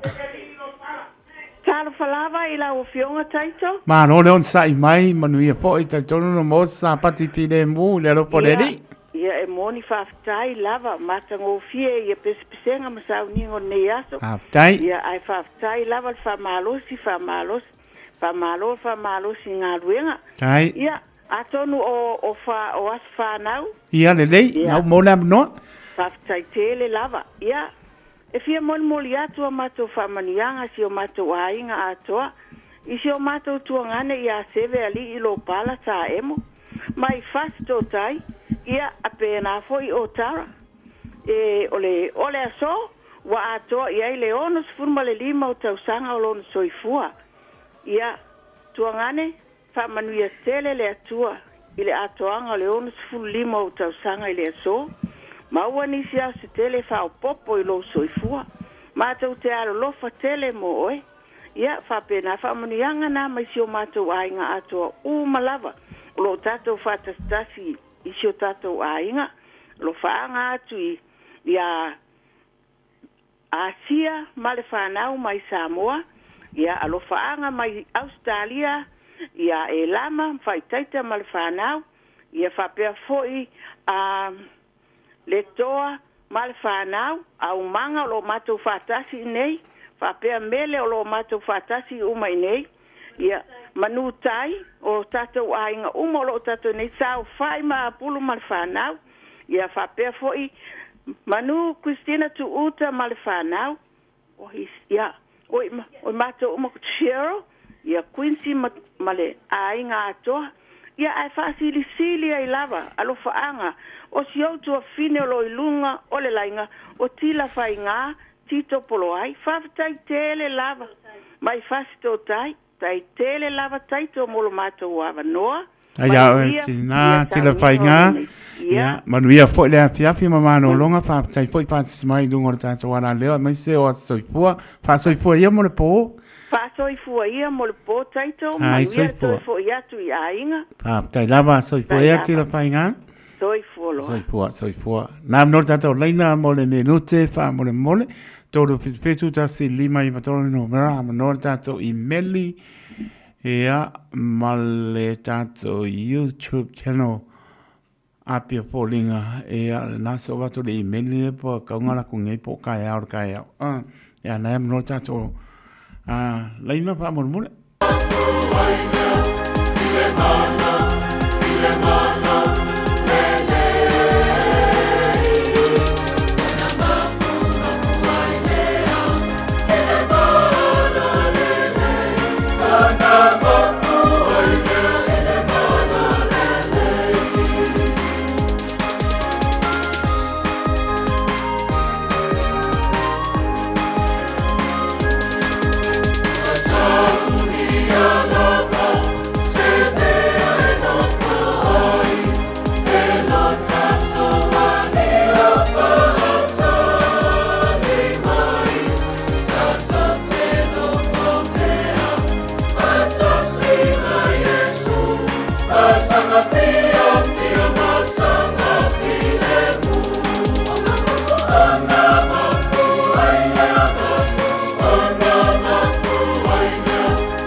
Tasi o tato I meli whamnianga mo le aso soifore tina peleina ia ti laila pelena te taefu. O le sole nei, o le aso le nei no whaia e le ali I tātou te oli ma fia iai e vi iai pēa. Le ali I awa wia whaia o me sili mo si o mātou tina wa atoa iai le solo na fitus futasi tausanga. O le upo le pāta oto e tō tere whawhine a mi o le nei I lātou a oe wa wha a sili oe I a lātou uma o se tina mi o nei e sili lona tau nai lo le penina. Whaktai i le alofa tau muli o le atua mo oe le tina i a tausi pēa oe le atua i asa uma whāpua loa lo soifua. Tātou te maputa alofa anga mai a tau ili male a inga mai seo nei o a inga uma mai Samoa o Amerika Australia whapea po i ao te nei manuia tele lo waso soifua. Ia, mō rem no tau no mai talo. Oi ka pepe. Marulua, mga yan marulu sa mani o lele. Wala berka mani sa mani fan. Ya ulko sa mani o po. Ya. Beer fata wa ale o ona oi le kiki a misi fa mianga wale. Ole fa mianga mo si o mato tina bane pa i o fretua tina nga wenga. Le fretua to ina ya maptanga pa le nga la ia nga fretua ya la ia. Ea, mātou mori atu mo ngā lofa, mano lua e kane sia, whamunia lo wāsa soifua, wau lia mai lia so, o le vi inga e tū mau i lia tua, me sili wa ia saunia, i lo soifua, tina ngā benga la ia, leo a toi whaopopo nisi tau sanga o lo soifua, ia lofa le li, ia toi whaopopo nisi tau sanga o lo soifua, wale lua ngā benga, lo pa pe nao tai mtali ai le whaunga e mai seo lua wala wina tono le epa ka asai wuri moni mai na yo whaanga i Amerika Samoa ia o Samoa pe foi o Amerika ia na yo lualo ia tuno e mau ma tuno e lata mai pe foi na yo luainga iao toro nei ia a sili lo whaanga o sio lua e kanesia e pele ia o lua epa ka asai wuri Manuia te lelo wa soifua, le tina ia la ia, pari toi ina whakerere ka ukus. Ia, bēr patau paare o ona, pai maponga pa leo, o le porenga le radio Samoa, pa mioa soifua le maro le tātou, to no i ta māti nā, o uso matua pa pensa lawa nei whanaweti, o tō umalama. Ia, pa mioa tō waso soifua le soanga leleri, to e whao popo nisi tau sanga sele soifua mo lai, Tātou mana tua pēr, ia bea pe tātou e whai alon whingalo, manuia tele o tō waso soifua. Inga rea mo o tō.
Ani tole mai fitu mi rute ona tāna le tulai manu tāna manu tātou se el proclame toi paolola leo lua alofa ai toi moretu la whapte tere lava lau pionga te akono toi ina peo ustaos ia moren pai fo na malanga mai Australia sini Australia tātou whenua ai lo peo wasa mai lai fia lo fia whaatesi mai le painga taulanga o le me ale pulenga le epaka a sa I au kila nei mure to fa ma no ma fa tai am so lo fa ma losi ya mo mori fo lo fa tai fa ma losi ai penga tau langa e o e pela no pa atu e so ma lie mo le tau langa e fai le loto fu ti ai fo le lei mori fa ma no ma fa tai e le tamar pulenga la sunga to ina ma tanga ma fa tu ala I fa le nga le kalesia e paka a sai wuri ma lor pa man losia mas fo saunia o pese o le me ea ngata lea o le sunga pa pengainga ia alo sio ma porto ia vai to a Mikaele ma le kalesia pa potonga ke sana mrek samo pa kura pa ma lo pa tai ma lor pa tau langa pe ona tano fo ile Pionga te akonto ina ia mas fo te ma le pulenga sunga to ina ma tanga ia uleise si o slia pon pa pi lava tau pa ia tole ona e pa ka asai o tau sunga le fonga le pulenga sunga pa penga ia Ioane ma le pertua pa lele Iane pe noti ia malo pa tai malo pa tau langa vi ia ri e ka le si pa po tonga ke sana sa moi mangele sunga pa penga Kristiona ea marpatua e kuati bai ea malo lava malo mo pese mai se o taulanga pese o taulanga tupe a melvi inga ile atua ka le sia papotonga ke sana mrek sa mo pa po wina mai ranui ea olo iai ia le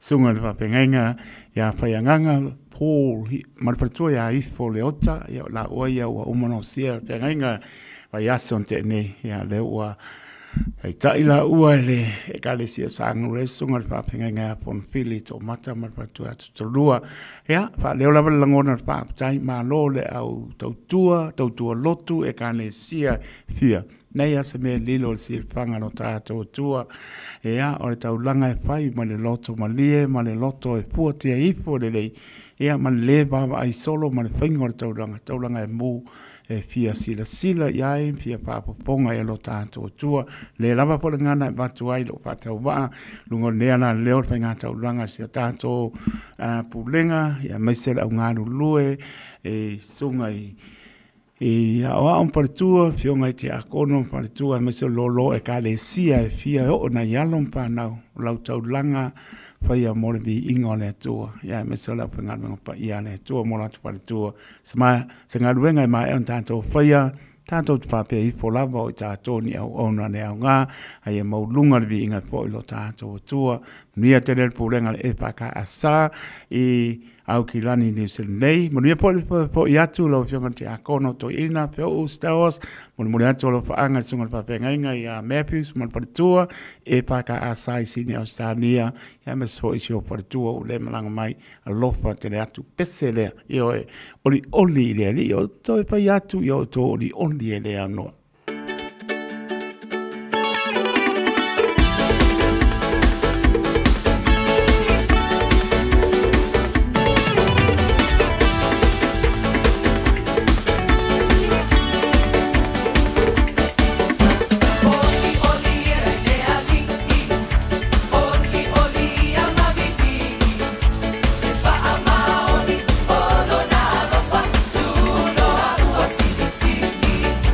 Oh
Sipo Maria Hallelujah worship team mo to yo oli ya ile.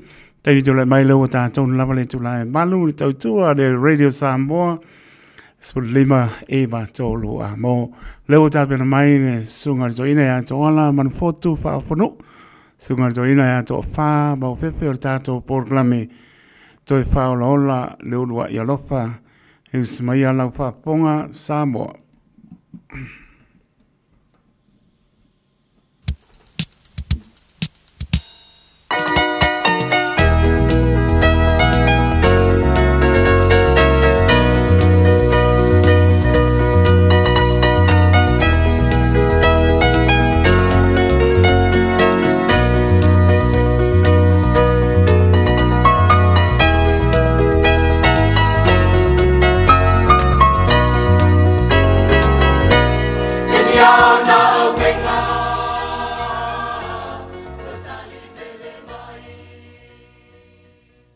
Toi whaatalo whātu Samoa I lau whafonga mai mo mai le nei tū lao le fiafi ma lo le soifua whaftai le atua I le nei fo I awa noa o ia o mai mo I tātou te mafuta ai I lunga o wa lesi whaasalalau ia wa lava le so ina ma le o le tātou por kalame le nei a fiafi whai eilo leo ma sui o le au whainga luenga o le tātou por kalame o le toi whaola le ulo I alofa o fo alofa ma toi whaatalo whatuai Samoa I lau tāpua ai mai mo mai le nei a fiafi manatu le nei a fiafi Samoa ia ni sauninga ia po ni whaasiringa malosi fo I o tātou o langa whaaleanganga alai tāpua inga sa whianga iai I tono maru ma maota tāpua ia a o tō lau ina na au na ia upo le ola mai le fionga le tua ia whatalo whatu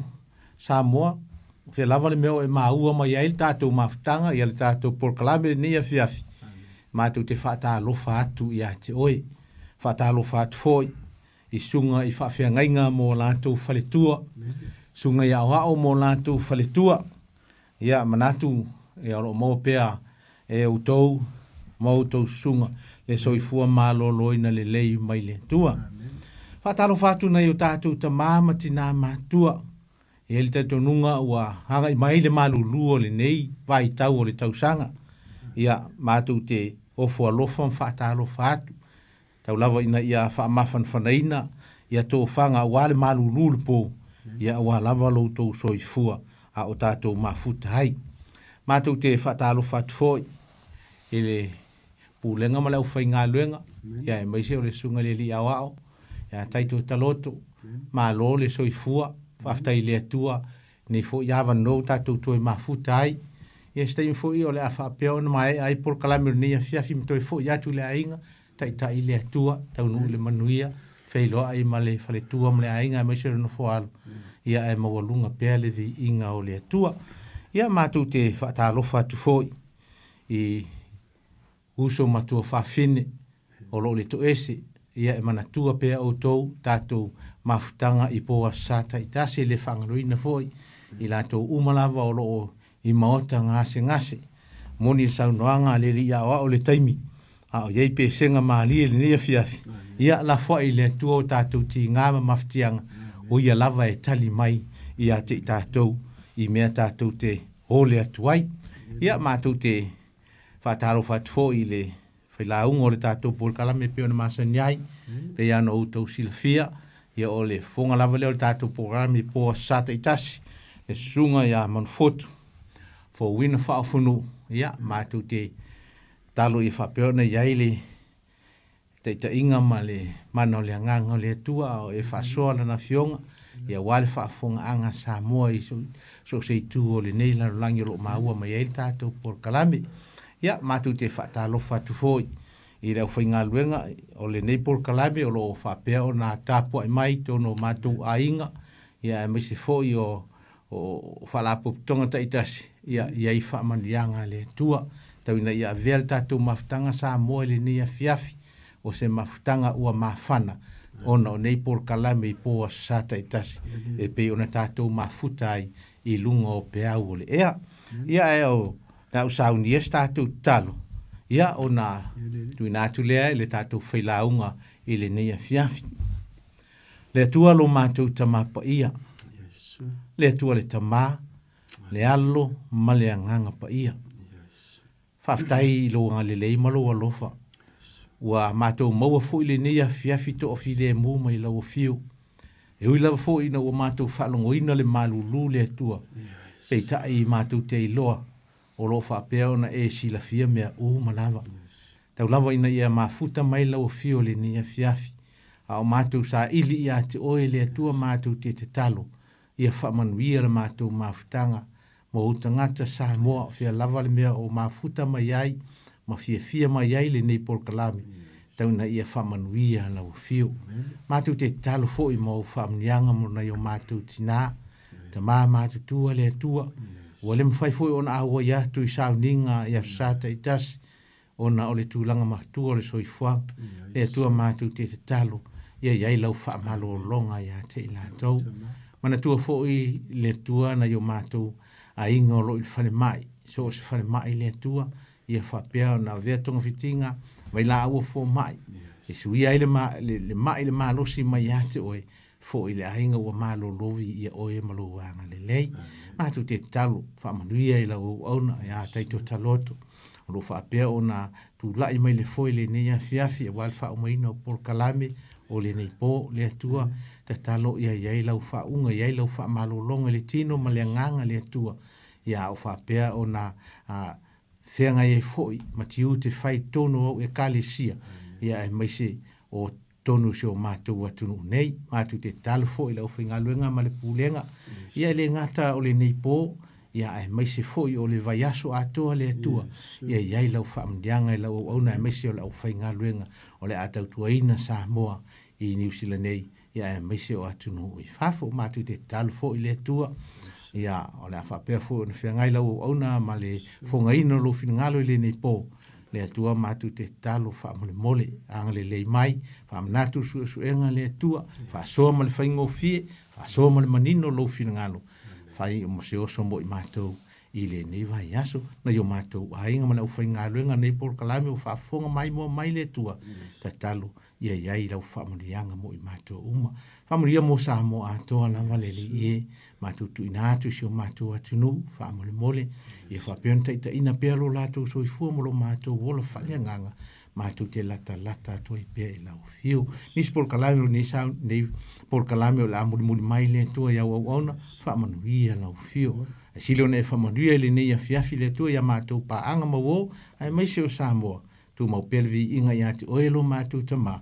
Nei se yo whaavau ono Yesu. Amen.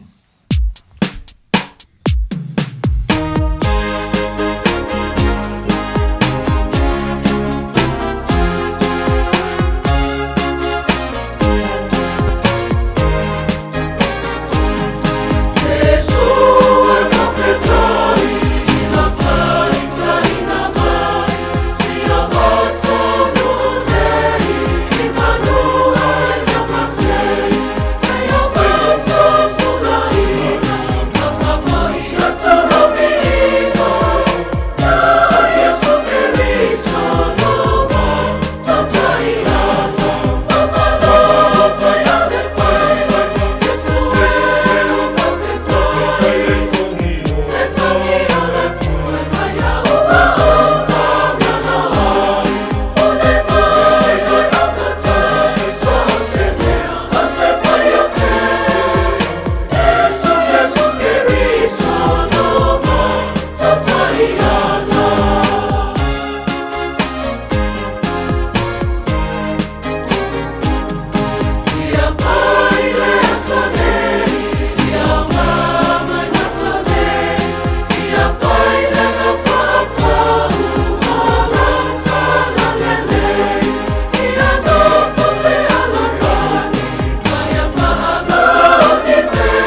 riso Yesu lava lo tātou ta iala, pe lava foi o whamatalanga, a paulo a whaunu ua foi lo whanua o karatia na tolu foi polisu ma le wha, ia whamai a wale. Tu la fono le tai tama lea, tai hina i tātou ia ke riso. Ia o Yesu lava foi o le ata leo le atoanga o le tu la fono. Ia manato lea wa uma ona ta mua foi le usa ona nei whaafelo ia pa anga masani, ta mama tina so i fo matua le au whainga ruenga i punonga mai kalesia, si ungai whaafenga inga tau le langi, si o tau whalitua no whaato e kalesia, ia e mese fo le au so i fo matutua o Samoa o lo o mai moa maua peava no e whaafonga mai ai, ia le atua, mese fo o le matua tau langi fo o lo whaingai fo i male, por kalame le nea sa, ia le toia sa fo le neima sina o mevi, ia lava le atua, o ia oe, o ia oe manatu ma lofa mai ai pia, lo tātou atua, ia manatu fo, ia leo o toi tau nu i whanua usu ngā fono, ia i sa mono lua, ni usila nei, au se talia, ia le e whakasai pio na, ma futa tuailo na lau mua i ma lua vi, ia le atua, tau manuia le, usu ngā fono, toi whiloi me e kalesia, ia fo ia le vi inga i le atua, na tu fo ia ma e aloa fo i ta pena atu usu ngā fono le metisi le masina o iulai, ia ma nisi lava fo i e kalesia, ia e whapena o na mo i fo ia vanoa i ma futa i a hinga, nuu mai kalesia, ia me se fo o nai uoma mai sa moe vi, ia i pialo na suafa. Ia manato le netu la fiafi, ia o le a papa ave lo fo i se langona, ia manatu fo ia one i whaoa le taimi, ia ai le leo na sila ifo i le tusi leo whaalinga lon mata upo sifuruma le lua o le aha ma o mai fo i ni nai soa whaitau mani whai upo e leo le mata upo ato a ma whaongaina fo i nai soa whaitau e ma manu i nai fo i lau mai moanga tapua i mai sa moa ia po lau tapua inga mamala le netu la fiafi ia e tau lava ina afe ane le anganga o le atua e whaalua i lau whaafonga ina ia maua lava le vi inga o le atua o le nei lava whaasoa ia e whaia lava ma le whautauta ma le nganga le loto maulalo ia e au noa lava ma se afianga e afia i fua se tapua inga pau lava la maa ua vaenga whaatanga i le atua ia lea lava ni nai leina mateo mai fufola atu a manuia mo oe manuia mo ia vi ia i pea le atua lea whaina pea whaapelo i eilau tuspa ia i uluma ia pe leo i lau telefoni fo ia pau lava le langona ia ale le lau whaafonga ia o le mea sili lea ona mauaile vi inga o le atua i se oso ma se inati whaale anganga ia e mati ai fo ia sa valinga fa le vai aso o tato ye i toi aso to toi o le nei masina ia o me o le tato tusi fai tau ma le tusi leo fa alinga o lona matapo se furu ma le lua ia o lona fai upo e fitu le ama fai tau fela fua ia fa ngata ma le fai upo muli se furu ma le fitu fa alinga lona matapo se furu ma le lua o lona fai upo e fitu ia o le ama fa o ngaina po le parkalafa lona lua le na ia le amata fai upo e fitu e whaangata mai i le fai upo se furu ma le fitu. Ia whamnuia le atua e ala le fai tauina o ana fionga pa ia. O fionga pa ia le atua. Ua tau fo i le taua i le langi. O me ka eli ma na angelu. Wala tau ma le tarako. Ua au fo i le tarako ma na angelu e taua i le taua. A ua la tau le manu malo. E le to e maua fo i le langi se me la tau tino no foai. Ua lafo fo i le tarako tele o le ngata tuai lea. Ua ingoi le ti Apollo i le masatani. O le fase se i le lalolangi uma. Ua lafo i fo i le lalolangi. Ua lafo fo i ana angelu fa atasi maia. Na o fa longo fo i le leo tele mai le langi. Ua fa apea. O na po nei ua o mai ai leo le tanga. Ma le mana. Ma le maa lo tātou atua, ma le pule alona ke riso, a wā ua lafo i lalo le na mōlia o tātou uso, o le na mōlia i lātou i luma lo tātou atua i le ao ma le pō. A wala tau manu maa lo ia te ia ono o le toto le tamai maa moe, ma le upu a la lātou mau, wala tau le wha pele ina fo ilo lātou wola ua o i le oti. O le mea lea ia outou oli ai, le la ngie a to mai ua no nofo ai. O i tā lofa ia te utou o e no nofo i le whanua ma le sami, a wā ua luifo ia te outou le ti a Apolo ua lotoa tele, a wā ua na iloa ua saa o na pō. Ua iloa e le tārako ua lafo ifo o ia i le lalolangi. Ona whaasa wale o ia i le fafine na na whānaua le tamatani. Ona foa ina atu lea i le fafine apa au e lua o le ae to tele, ina ia lele ai o ia ai lumo o le ngata i le vau i le me nofo ai o ia. Ua whanga ina ai o ia i le tausanga, ma tausanga, ma lona vaenga le mu o le tausanga. Ona luai atu lea e le ngata le vai, e pei o le vai tafe na ilo na ngutu i tua o le fafine, ina ia tafe ai o ia i le vai. Ona fesoasoani ai lea o le whanua i le fafine, ua whaamanga e fo i le whanua lo na ngutu, ma ua hinu i le vai tafe ua luai atu e le tārako na ilo na ngutu. Marisuma fitu. Wa ita fo i le tārako i le fafine, ona alu atu ai lea o ia e tau le taua mai la tau ua totoe o lana whanau, o e ua tausi i poloa inga le atua, ma ua tā ofi le mau ia Yesu Keriso. Amen. Manatu sa whaamanuia ma whetalai ane ma tuumumusu le nganga o le atua. Ia e whaamatala ina fo ia nai soa whaitau ia pe ona ma whaonga ina le netu la fiafi. O le ulu tala o mata upu le suma le lua le tusi le o whaalinga. O le fafine na ofu i le la. Ia o mata upu ia pe o le mata upu le o whaalinga e sifuruma le lua ma le mata upu sifuruma le fitu. Ia o lo o tala noa ia i e kalesia e lua. Le kalesia ma mala le tala no ia le whaalinga le suma le lua. Ma le ekalesia le fafine talitane i le mata upu se furu ma le fitu. Ma natu le whaalinga na mata pena wa aia Ioane i le whanua leana na ave iai e tangata ma whaaunu uai ma natua o le history ma le tala whaasolo o le apostolo leo Ioane o le isi so o leo Yesu o na huso leo Iakopo o Ioane lea i o le atali o se petaio. Iai ia talito nunga le au su e o le tangata lea wha mai na tūlou lava lau wha afonga sa moa. Me se veo paanga masani le toi wha ola ola le urua ia lofa te musu e watuni mai moanga e ono a fia ai o ulangona ai o le tala sa o lava i le history o tangata le Ioane. Ioane le leta o le beloved disciple o le soo alofa ina o Yesu. Ia na wha mai e le i mawhai e meo o ulo nga o wapupuna na lafo i e Ioane le soo lea o na fasi o ti ai na lato ave lo le matu le motu le o patamu.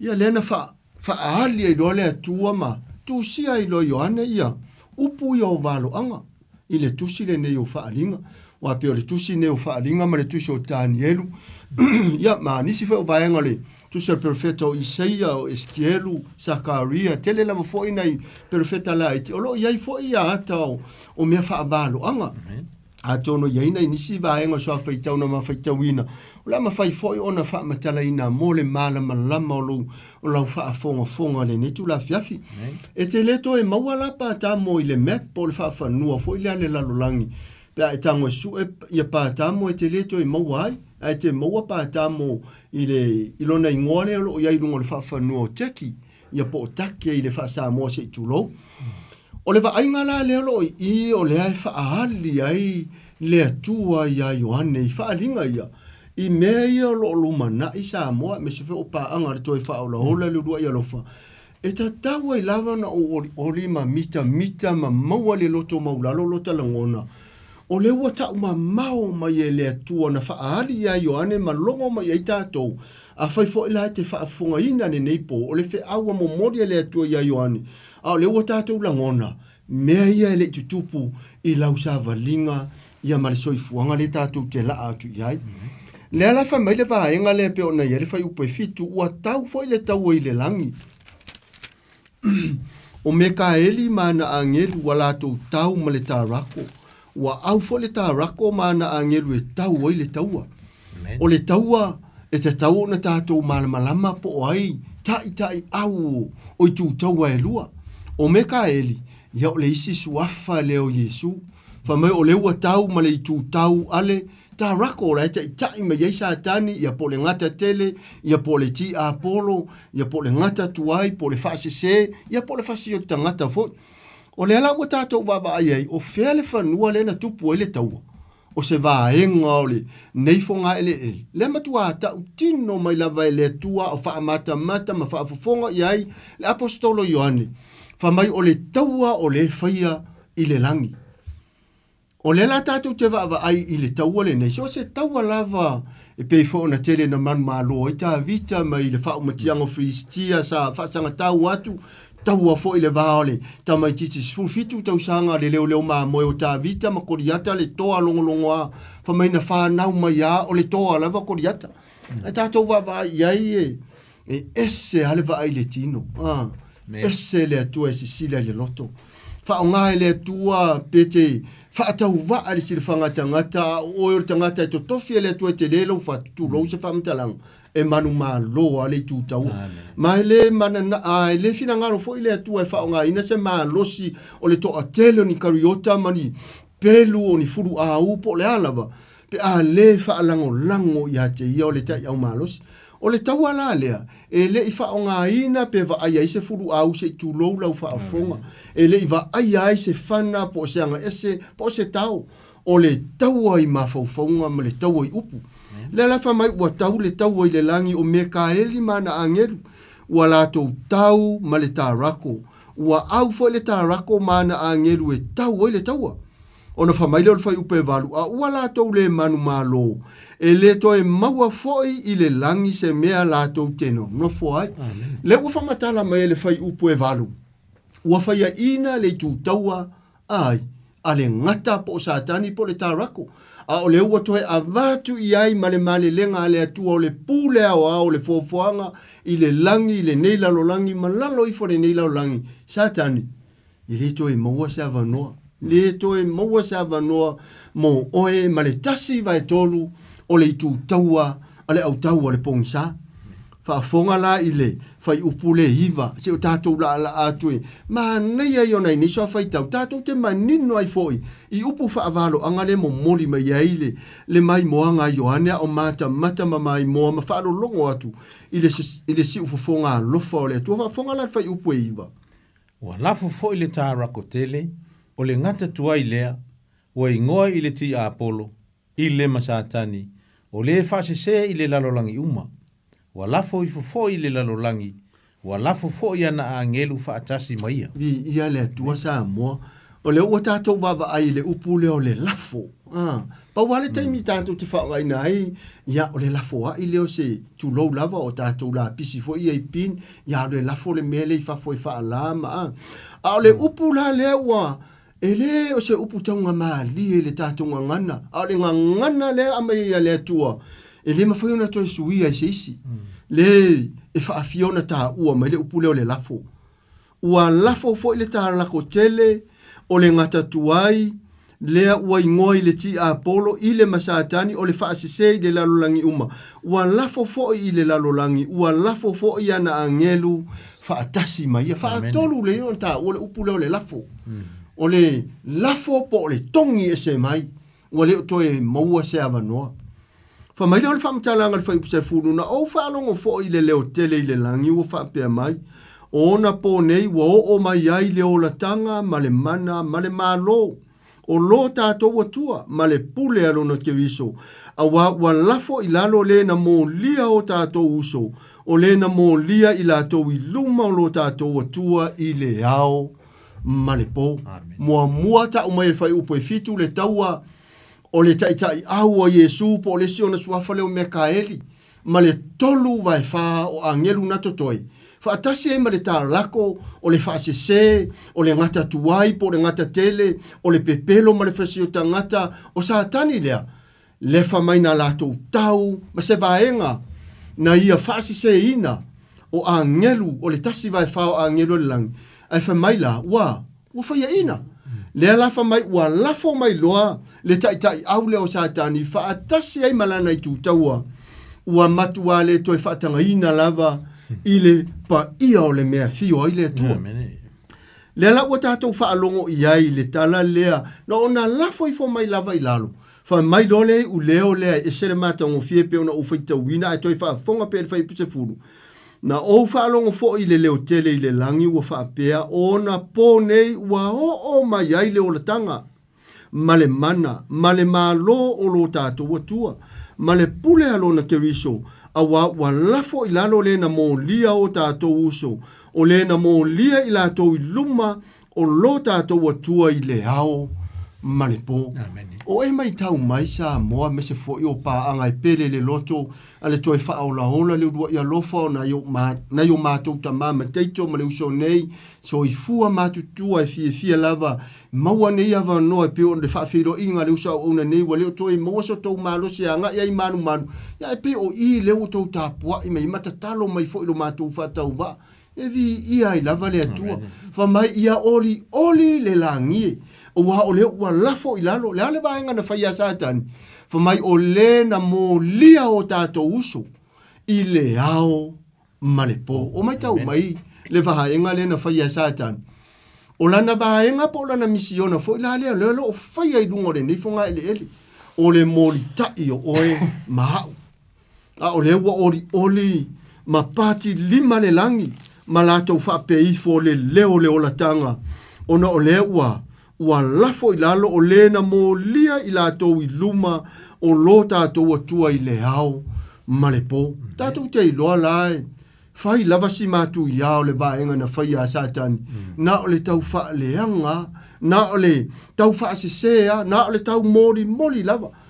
Tamana tua lava le mata upu le valo le tusi Iohane, ina wo mai toi ina fo ile matoso fa tata mai si fine o mai amo moli mai a Yesu toi a mai mala la to mana onga fa mai Yesu pa mo so wa no li ona na mata pu valu a no fa upu nga fa ya nga i fo ilalo ma ko mo wo ngi fa fini ko mo wa lai mo li lua ai fa mai le polo inga mo se a mo wo lo se fini fa pe ka wai lo ima ye u ma ko ai pu ngo Yesu pu ngo mo kusi pala na o le fa kali ila wari le pole ale kami fa mai au ko inga yu taia tai o e kalisia ale mai mori tai me le fin ai ko mai pe e manga oi e ko manti Yesu ia kadia le la koma ai fa mai mo se a mo ska ka fa pe fe kongi lo ima pu ngo i folo tatu ke visomba kusi pala ne ale aka fa mai e ai fo Yesu o le ile ori ie fe sidi lo fin o fe ka mo li mai oi fa mai fa fin o ke le ilo mai kala Yesu wala ko le fa sala ia ke oi mai fa fin ele ai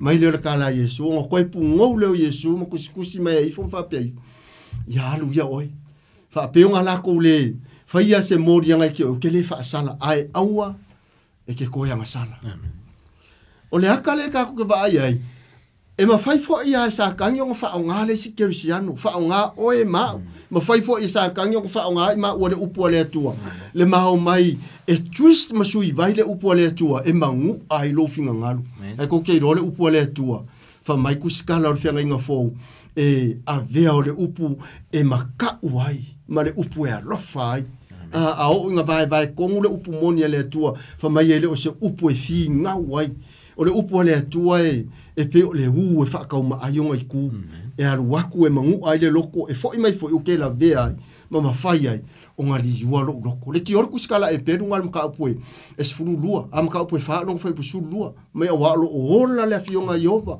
lo makuanga lu e fo o lo sidi lo ma ai peru u mai fa ka ma ai ku o lo vai fo yo la vai inga le loko ma le nganga o nga tino ma ano ivi e o ya ile ati o le upu le ale tu fa mai le fa mata langa la le fa upu su martasi a wala to manu malo ya te ia ono o le toto le tamai ma moe ma le upu la to mau wala to le fa pele ina fo ilo la to wola ua o ile oti samoai a inga mawo e pele le loto pa anga le tatou por kala mele ni tu la fia mo fa una langona pa wale o le meta tatou te manu malo ai na o le suafo Yesu e na o le toto pa i o Yesu tatou te le manu malo ni au penga to a teleo o le fita ma teleo kariota ma e po au penga ne manu malo i tatou mana tua fo e fita lainga na vatu ya seru paperu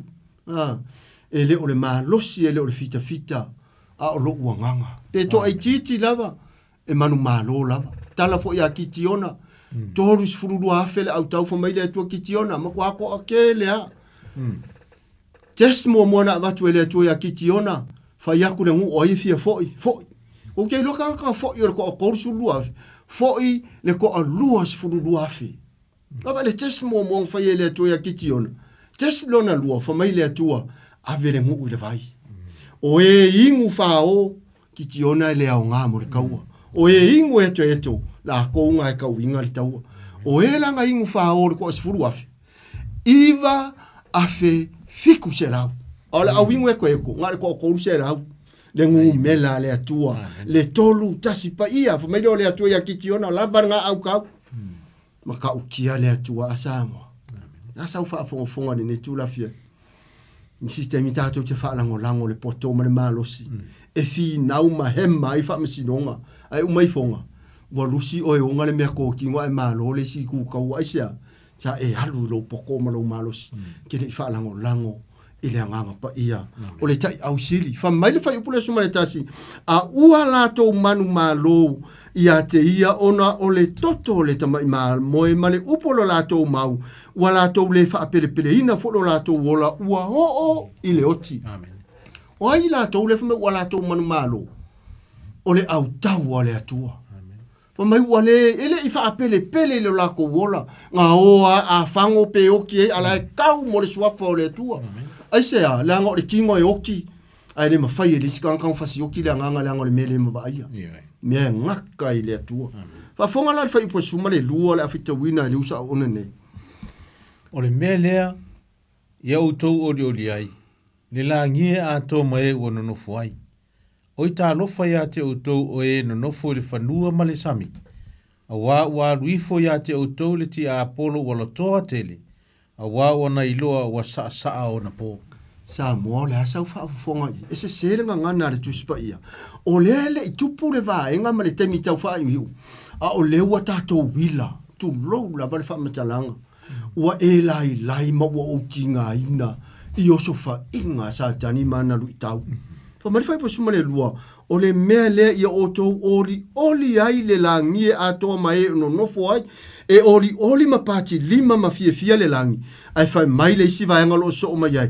O i tā lofa ia te o tou o e no nofo i le whanua ma le sami. A wā luifo ia te o tou le ti Apollo walo toa tele. A wā wana iloa wa saa o na aso. Ma ai la tātou iai. No na tongi mai lava le upule sa whaanga ina marifai upule fitu marifai upule varu. No na lafo mai a ilalo. O le mea mua na tifa i isa tani ma le tasi vai tolu o lana i tu au le na whaia ina mai le langi. O mai a oso whai le urua i tangata i e tēnā. O mai a o pepelo. O mai a sa ua sa tani alu uru le ngata. Mai o le manu siri o nata. Mai a mata lava mata apuna i tūris. Mata apu e tolu o tuso kenese mai e siri lata mai o le ngata. I manu vai wha uma. Wa sa wha vai o le ngata mai sa whai whiona apa au na lele ai. Tau tau wa aila le whetu ua le atua. Whetu ua wha mai e whaile fuefu mau me ai. Ia la o tātou wa ai le vaenga na sau o so whai aru twist le upo le atua wha mai. E moni e o la au umalua te lea ai ai. Wha mai wha fine le ai. O la au umona wheta lai mai e ova mate ai ai. A le la au e loa le leima leanga. Aua mate ai ai. Wa le taimi ma le aso mate ai ai. Mate oti e whamai. O le aso a ke rua ai ai. Pupula i o rua maka pioni atua. Ewa ai lare pepelo sātai. Ia na pupula la e pioni atua. Kaimi anga pa i refa finge ku waku fo i lana tane po atam. Wa le pupula e pioni atua. Pupula le whaalu maina. Pupula i le mata ngao le angasala. Pupula i le mata ngao le lava lava. Le ala wa au mai mo i tātou, o i tā lofa i ate o tau e no nofo i le whanua ma le sami.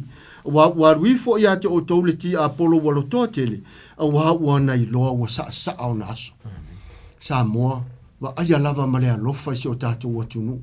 O so wha inga onga, pe a whai o naite mai moa atu i social media, o la fonga o upu wa solo aile, le falute ma ua nunu ele to awa ufi, le ngana ma le vata puia. Kua ma losia le nganga le ufa o ngā i lunga le Facebook. Aisea, o le nau malo, ua ngau malo. Ai arka ko va ai aku le asa fa fi ka uli, o le leilo loa ngai o ka ko fa ngau kenye tu low lava. Le afianga o ka avale, i leva yaso i Samoa. Ta ko ka kalo, manga kua Samoa. Aisea, mai oi ka lofa ia i la ko e ngofo le whangua ma le sami. Wa enga ngā sa kangi le ua whai ngei. le manga ngai o susunga pa ua le au whainga aruenga I lunga pule la a Yesu sa maaso le vai aso. Ai makua saua sa kangia vi ese le upo le atua. Ai wha akumu ia ngau so whainga. E wha awhewhewe ima wha popole wha maka ka uikanga. Inga ia auangi I se kape nganga mo le langi ma le ola e wha vavau. Ai sea, o le ala o so whainga maka ukia lo koe sa kangi. O mai le anga ua ia I loa ua sa au nacho. Mai lor fai upa suma le tolu ua I loa le tarako ua lafo ifo o ia I le lalolangi o na whaasa wale o ia I le fafine na na wha naua le tamatane. Ia e whai asi wha matalanga tā a le atau mo whai ia le fisosoani mai o le anganga o le atua e pa I atu I lo fina ngalo. O le whai upu le suma le tolu le anga ua uma le vaenga mua e uma fwoi ona ho o ia se wha matalanga. O me le whai upu suma le tolu ua I loa le tā rako ua lafo ifo o ia I le lalolangi o na whaasa wale o ia I le fafine na na wha naua le tamatane. O le winga o le upu le fafine I upu wha valo anga o le e kalesia. Le maua le tamatane na fo na valo I o le afa nau mai. Le maua Yesu o se ngia I le langi na ua manu malo le tunga mauma le oti. Fa asanga I foloa le ti Apollo. Fa apea le ti Apollo. Ai o le tapuni o le tunga mau Yesu o I e ngata ilo na malos. Ai o le matala o le tunga mauma le maale na fuli a angelu. Matua te ia ima te mu satani na ia iloa ia ile pao ale itala atu. O ia ngata I tunga mau. Ila leo matua fefe iloa la satani. Le fa mai lo le wale mau le tamale na valo ia na fa nau mai. Au le fa mai wa fa sa wa o ia ile fa fine na na fa naua le tamatane. O le ata fa valo anga na le upo fa fine. Ia pe fitau I fo ia Maria o ia na ia fa na wina le tamatane. Fa mai lo le fa matalanga le fa upo suma le fa ona fo ina atu le I le fa fine apa awe lua o le aeto tele ina ia lele ai o ia ai luma o le ngata I le vau. I le mea e nofo ai o ia. E whanga ina ai o ia I le tausanga, malona vae luanga le mu o le tausanga. Wa ai la tātou I ai I le matau tia o le mata matanga ma le mai moanga le au whaatu o tua le nei tūla fiafi. Whainga tai o na tātou whamatala ina langa upu whaavalo anga. Wha mai o leo ua toi fisoso ani atu le atua I le fafine. Ua toi tu watu iai o na apa au, e leo ni apa au pe o ni apa au oni manu lele. A le wing o le upu apa au o le sawa. I upu whaavalo anga ua tu watu iai ma whaapipi e le atua I le fafine. Apa au wha mai e peo fōringa o apa au o le aeto tele. E lele masola e se ai luma o le tarako. Se taimi o tango le wha matala atu, le winga matango fia le amoe le whai upule suma le wha. O na foa ina atu lea I le whawhine apa awe lua o le aeto tele, ina ia lele ai o ia ai luma o le ngata I le vao. I le mea e nofo ai o ia, e whanga ina ai o ia I le tausanga ma tausanga, malona vae luanga le mu o le tausanga. Wha mole lava to whase, wha tau wina mai lava whai upe ono, ma tau lava le sulua. Se I whamatala I manino tātou uso a whaafonga ni netu la fiafi, se oso le leifo I mo oi, whai upuna e ono le tus whai tau lava le matau po whaadinga sulua whaamamore. Ona sola leo le whawhine I le vau, o iei le mea ua sau nia I le atua e nofo ai o ia, ina ia lātou whawhanga ai ia te I aso e tasi le afe, ma le luo se lau ma le ono ngā fulu. Le lala utango e ese hale, le manai o me lilo ia na me le atua upu whaavalo anga. O le whai upu le suma le wha, o na foa ina atu lea I le whawhine apa awe lua o le aeto tele, ina ia lele ai o ia ai luma o le ngata I le vau. I le mea nofo ai o ia, e whanga ina ai o ia I le tausanga mai tau mai. I le tausanga ma tausanga, ma le vae luanga le mu o le tausanga. Le alala tango e wha mamalama atu, ia le vaenga le o winga o upu whaavalo anga. O le taimi lea e va aia e Ioane, le whaalinga le motu o pātamo, o upu whaavalo anga, au whaafonga le uleo le langi ma le anganga pa ia. O le taimi leo le pu lea le malo roma le lalo langi. Lea lai fai mai, o le taimi lea na tau wina i aso, po aso ma sina I le whaitaunga o na senaturi sai ai, sa tolu se furu aso le masina. pe a fika la i le upu le fa mai ua whangaina ai e le atua o ia i le tausanga lono winga tolu sfuma le lua tolu wono tolu se lau wono sfulu aso le tausanga fa au popolola i ai ma tausanga lono winga ua lua tausanga tolu se lau wono sfulu ma le tolu se lau wono sfulu o lono tari fitu se lau lua fulu ma le vae luanga le mu o le tausanga o le hale vae luanga le mu o le tausanga e se lau valu se fulu a e tangola e fa au popo fa atasi i ai pe a e vavelo mafau e fa popo o le tali afe lua se lau ono se fulu tausanga le tatou te vaba ia i le winga pe a tatou mafau i ai i upu fa avalo anga ia o mai e fai lava si lilo le fina ngalo le tua a le ua tatou vaba i ai i le mea lilo e mana o le tua tauna e si la fiama o malama i ai e tutusa le lei foi a faitau foi niso vaenga lo ta ua tani elu le fase furu ma le lua masina a fa atele la le fasu lua masina le toru se furu aso le tausanga i nao na po olona tani a fe lua se lau ono se furu e leo se piru yata po ulena tausi ma leo ai ele atua le lana e kale sia i le vau se lau lua se furu a fe lua se lau ono se furu tausanga na pui ma le leo ai le atua le fafine i le vau ai le ngata ina fa mali fa upo e se furu ma le lima ona luai atu le ngata le vai e peio se vai tafe na ilo na ngutu i tua o le fafine ina ia tafe ai o ia i le vai ai fa mali fa upo e se furu ma le ono ona fe so ani ai le o le fanua i le fafine ua fa manga e fo i le fanua lo na ngutu ma ua inu i le vai tafe ua luai atu e le tarako na ilo na ngutu tatou vava ai e le ili tata o satan e le i lava e alo na ma e le lafo ifo o le toi ma ua sa vanoa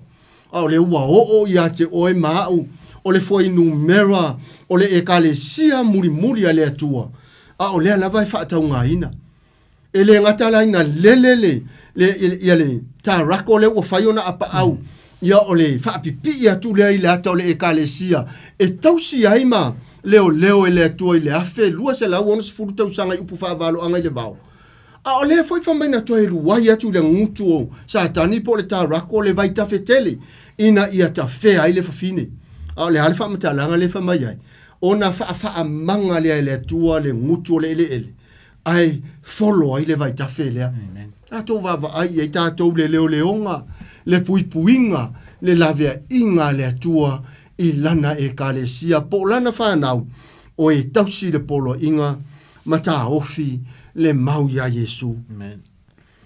Pe amana tu natu i ale fai upule suma le tolu lena au mai ai ni so vaenga. E ese le taua pe atatou mafau atili iai. Ai mai se fo ni se so fai tau fai upule suma le tasi. Le hale mena latou manu malo ai. Tasi la vale au penga na latou tau ai. A ua latou manu malo ona ole toto ke viso ma ua latou le fa apele pele ina foi lo latou ola ua ola vai le oti ona fa mai le fai upu muli le sa ma fai tawina ua ita foi le tarako ile fa fine ona alu atu ile o ia e tau le taua ma latou o totoe o lana fa nau o e ua tausi pola inga le tua ma ua ta ofi le mau i a Yesu samoai le maua Yesu o le tamatane na valo ia le fama il perfetto Isaia meta upu i valo fai upu ono wa u fa nau mai mo tatou le tama u fo ina mai mo tatou le atali e lona u ale malo le sa taulo le na so i fua ma fa nau mai Yesu e amo le sa taulo le manu malo e le sa taulo se to ilalo ona o lauanga sala mala uanga sala na mamafa tu ai na amo e lo wali i malo tatou ke viso fa ona au le ua o mai mo tatou le whamatalanga le fai upo e suma fitu. Ua ita fo le tarako i le fafine o na alu watu ai le o ia e tau le taua ma i latou o e ua totoe o lana whanau. O e ua tausi polo inga le atua ma ua ta ofi le mau ia Yesu ke viso. Samoa. E le o oe o se mana mea. E le o oe o se pele a satani. Le ase wha mauninga. Wha mai le mua le peteru na lima o lona fai upo e valu. Le nei o tau whautauta i o tau mātaala. Ona o le o lo o whai o tau maona whiri o ailea. O mai o sa tani lea ua faatusa le apostolo Petelu o lo fe alu luai o ia e pe o se leona tangi e sa uni e sa ia ma faatama ia ma fasiotia se anganga pa wana le vaenga satani le foi e mori mau ile yone evangelia o lo mata upu se furu fai upu se furu le ai ase isi me sa wele nga oi ona ia sa nga oi fasioti fa umatia ona sola lea e fa mai Yesu na o sauna ia o to mau le ola ma ia maua ti le lava a mar fai po suma le fitu ua ita fo ile ta rako ile fa fine wale mau fa fine o ai lale o fa sanga tau ia fa mai le ona alu watu wai le o ia e tau le tau a mai la tau o e ua totoi amen o ai la tanga totoi ia le e kale sia muri ale atua le ale fa ilonga ilo ai tanga totoi ma le e kale sia muri le ale atua fa mai o e ua tausi i polo inga ale atua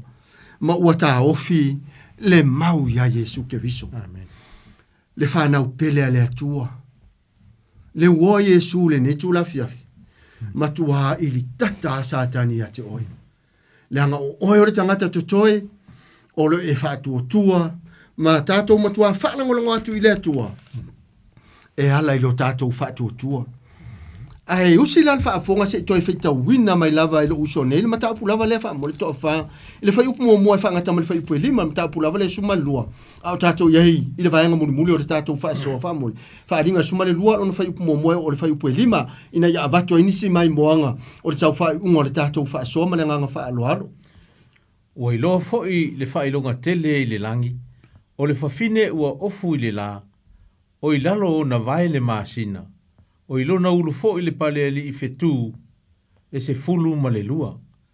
Ua tō fo o ia, ua whaati ngā, ma alanga le ti ngā a whanau. Whai tolu, ua iloa fo i le tasi wha ilonga i le langi, whaauta fo i, o le tārako tele e mūmu, e fitu o na ulu mo na nifo i se fulu, ua i ona ulu o pale ali i e fitu. Ua toso fo i e lona hiu, i lona tolu vaenga o fetu o le langi, ma la foifo ia i la tau i le lalolangi. Wa tu fo i le tarako i luma o le fafine o le a whanau, ina ia ai e ia o lana tama pe a whanau. Whaipu e lima, wa whanau fo i e ia o le tamatane, o le na te pule inu uma i le to o mea, ona se ngia e lea o lana tama i le atua i lona no foali. Amen. Lale tau mai tau mai. Pia no ufai atu, o le whaalinga le sumale lua, o le hata o le ekalesia mama. O le hata o le a mata mai wailoa fo i le whailonga tele i le langi, o le whafine ua ofu i le la. O i lalo na vae le masina, o i lona ulu fo i pale ali i fetu e se furu ma le lua. O le ale mele o lo tupura fine, o upu whaavalo, anga fumere whafine o lai mai tanga tou. A o le tu i le masina, o le hata le o le mamalu ma le ami o tonu, o le tu, o le la e i le la. Ai whamarifa i poe lua, ua tō foi o ia, ua whaati ngā ma alanga i ti ngā a whanau. Ua iloa foi le tasi whailonga i le langi, whaauta foi o le tala ko tele mumu, e fitu o na ulu ma ona nifo e se fulu, ua i o na ulu foi pale a li e fitu. A toi vava aila le whaatou muanga, o le mataha upo e se fulu ma le fitu, tutusa le ima le whai upu le toru, whaafonga ma le whaatou muanga, o le whaalinga e se fulu ma le fitu, o le whafine, ua ti e ile manu fe ai, e fitu o na ulu, ma ona nifo i se furu. O le ata lava leo satani lea ua, ali mai i le whaalinga e sumai fitu o le ata o le ekalesia tali tane, po le ekalesia satani, ma le ata o le ekalesia ma le atua, i le vaenga lea o le mata upo sumai lua tuso whaalinga. Lea la utato vava ai, whamarifa upo e wha, ua toso e lona i ui lona tolu o vaenga o fetu i le langi, ma lafo ifo ia te ila tau i le lalolangi, ua tu fo i le tarako i luma o le fafine o le a whanau, ina ia ai e ia o lana tama pe a whanau. O le au whai o fetu o le langi, a tau upu whaavalo angai fetu e tala noa ia, inisio a ngelu na veo a ngelu pupula, au le ua toso mai le i u leo satani, lena sauma au mai, i le whai upu nai wha, ua toso e lona i ui lona tolu o vaenga o fetu, a tala noi upu whaavalo anga, le tusi lo whaaringa i fetu, tala noi a ngelu, o a ngelu sa aveo a ngelu pupula, o sa tani fo i le poru si felo sa aveo o ke rupi wha maru, ai wha male tusi leo, o Isaia lona mata upo sumale fa wa manatu o ia si I folo no foa e fia sili le no foa li o le atua lala le na tongi mai ai ai a moso wa no te feita wina ile skelo le sumale baru au lona fai upo sulu ai o fai upo sumale fitu fa mai o e sa e tena tali lo ia o I maata ua no inga sa manuia o e le ke rupi fa maru au le mafu anga le na la yo na tongia mai le lang o le fia pule ma le fa sa usili ma le moli o le au pa ia le ala o sa ma toso mai lona I o angelu ya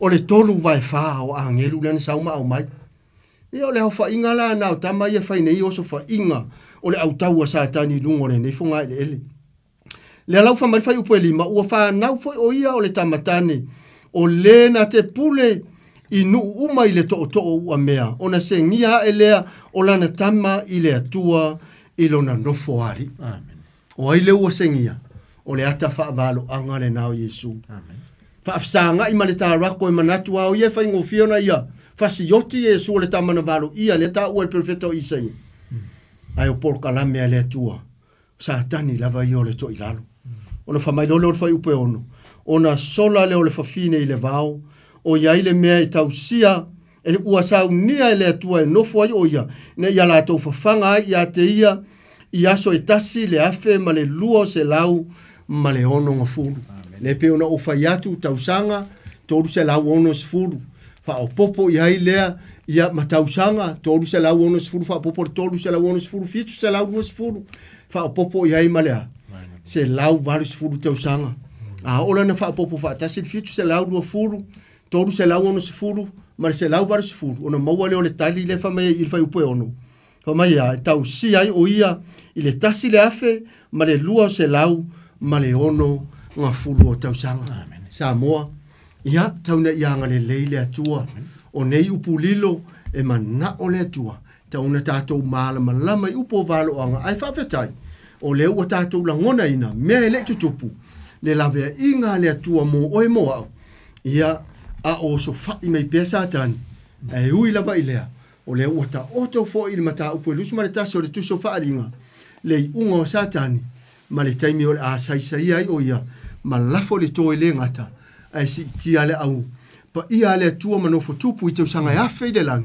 a umone tutu mailea pe a umale afe o te usanga te tala satani ia ona fa maile alo toe fafangu mailana au tau lea lena sauma a maile lang ia e o so fa ile malo le ola upa ia le umone nofo tupu le afe te usanga e fa mai wala to li ole ia le au tau lea le tua e fa mai e pe ole emo olea emo le wila le palasi me le afi le atua I le lang ma susunu ina isa tani mana au Samoa ta ua ia ta au le upule ale apostolo Jakopo le mo no fa ipusuma le iva fa mai atua le tatou fa soa fa mai fa matalanga o iai o le nei o uso pele ia tasi le tangata ma fa ta lise ona fa alongolongo ia fa ngese ona tau talatu ia fa ngese ona ita for my Peritania, my dear brothers, take note of this. Everyone should be quick to listen, slow to speak, and slow to become angry. Mahana ye yo le upua. Jakopo na mo fa ipo sumalima. Ole ne yo uso pele ia tasi le tangata mafata lise ona faalolongo. Ia fa ngese ona tautala atu. Ia fa ngese fo ona ita. A tele me faalolongo yai.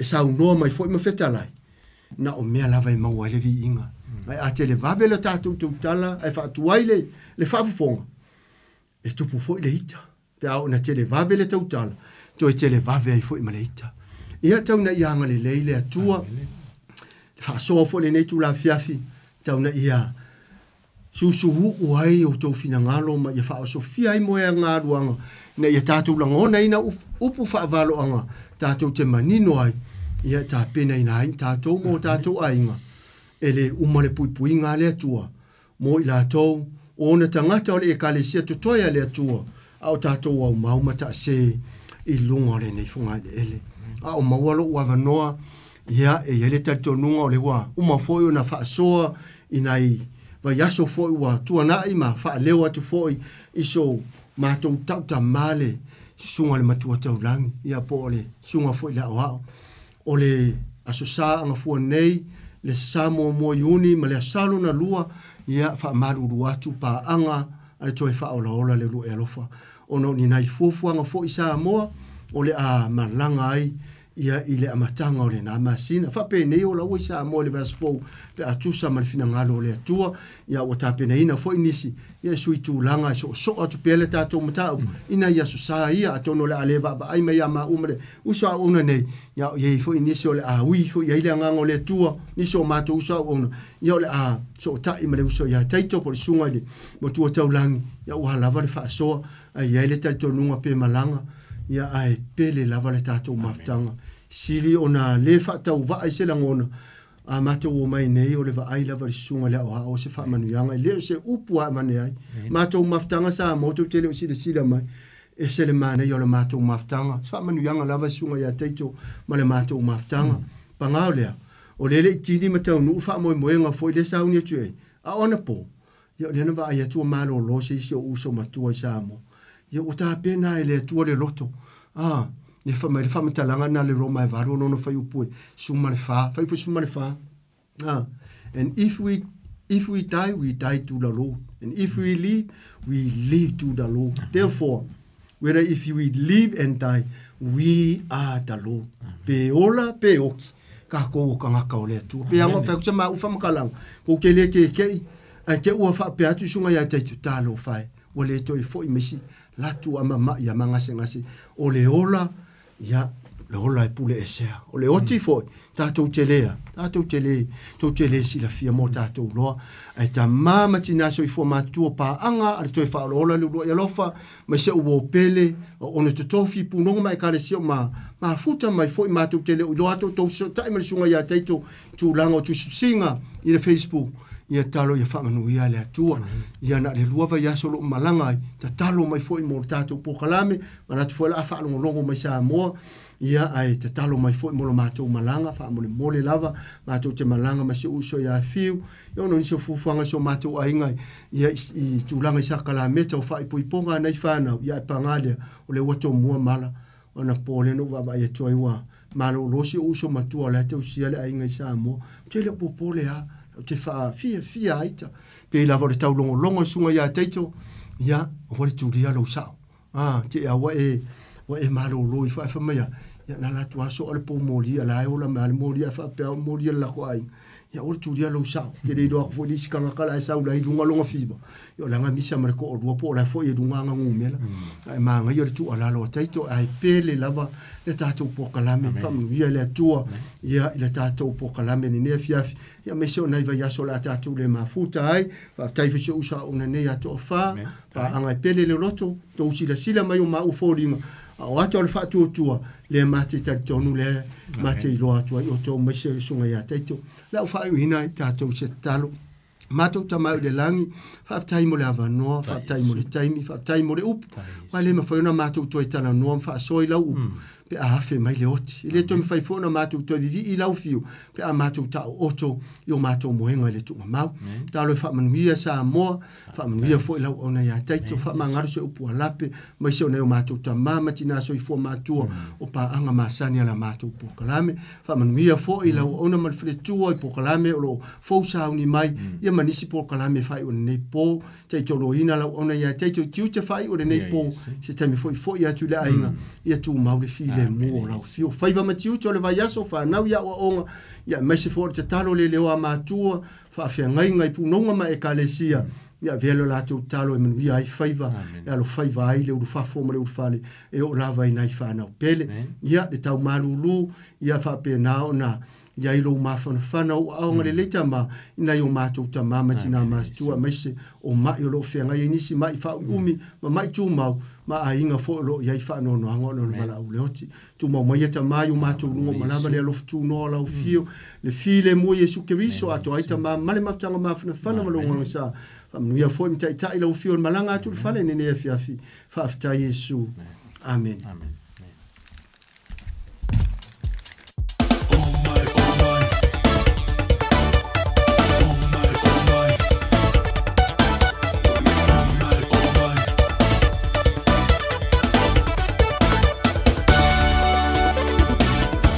Oh my, il fale o Jehovah,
mai le pale o le li tato vei le tupu sili.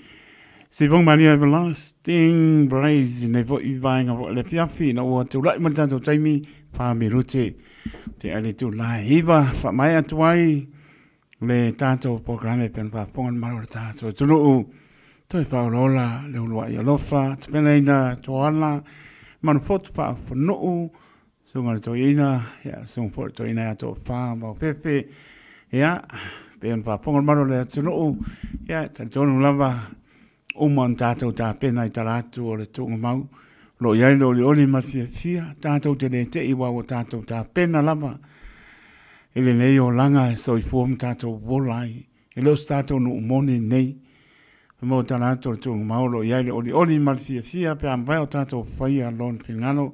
Ha mai se le nganga o le rii. Sunga to ina to ala an potu.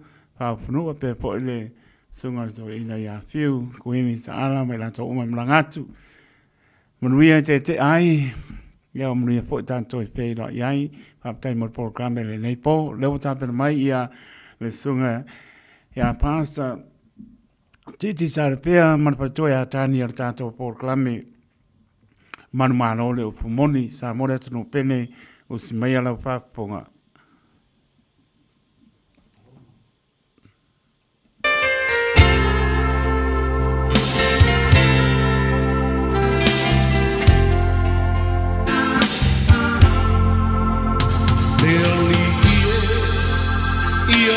Chala la falo ia machala fai chocho olo ulocho sauni etalia le pai mai ola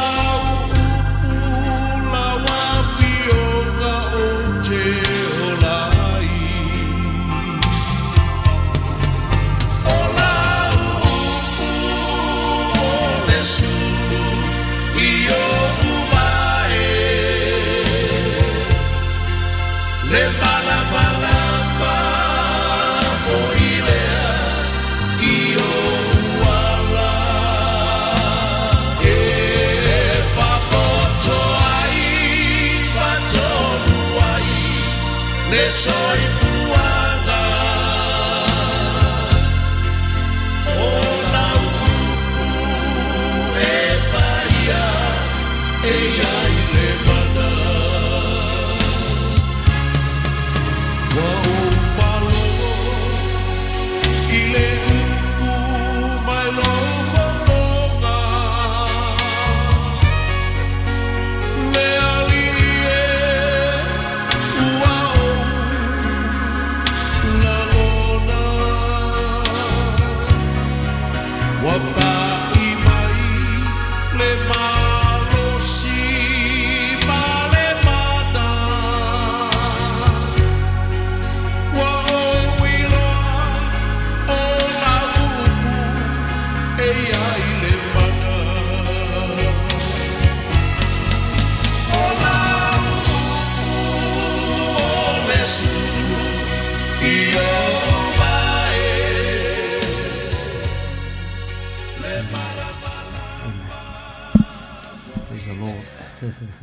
Praise the Lord. Thank you, Father. Thank you, Jesus. Amen. We worship you, Lord. We worship you, Lord. Hallelujah. Hallelujah. Praise God. Lo mantu watua. Hallelujah. Tama. Pe alul nea fia fina o le nganga whaafitai e wha leo mai o mantu loto I laua fio. O na o loa lofa tu noa siri ese. Amen. Te tau mono mea tama. Hallelujah. Pe na o le whaafitai tama, si tia I laua fio. O na o lau whaolatanga ato antoa wa umana whatonu ilunga o le santau. Hallelujah. Praise God. Te tau mono mea tama.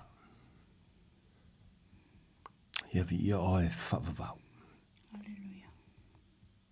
Whaftai tele mea uma, I teimi uma. Le nei aso matango fia, o le nei foi a fiafi te maa whaua wina, o le nei polka lame o le whaitu toa, na tāpena e laua fio.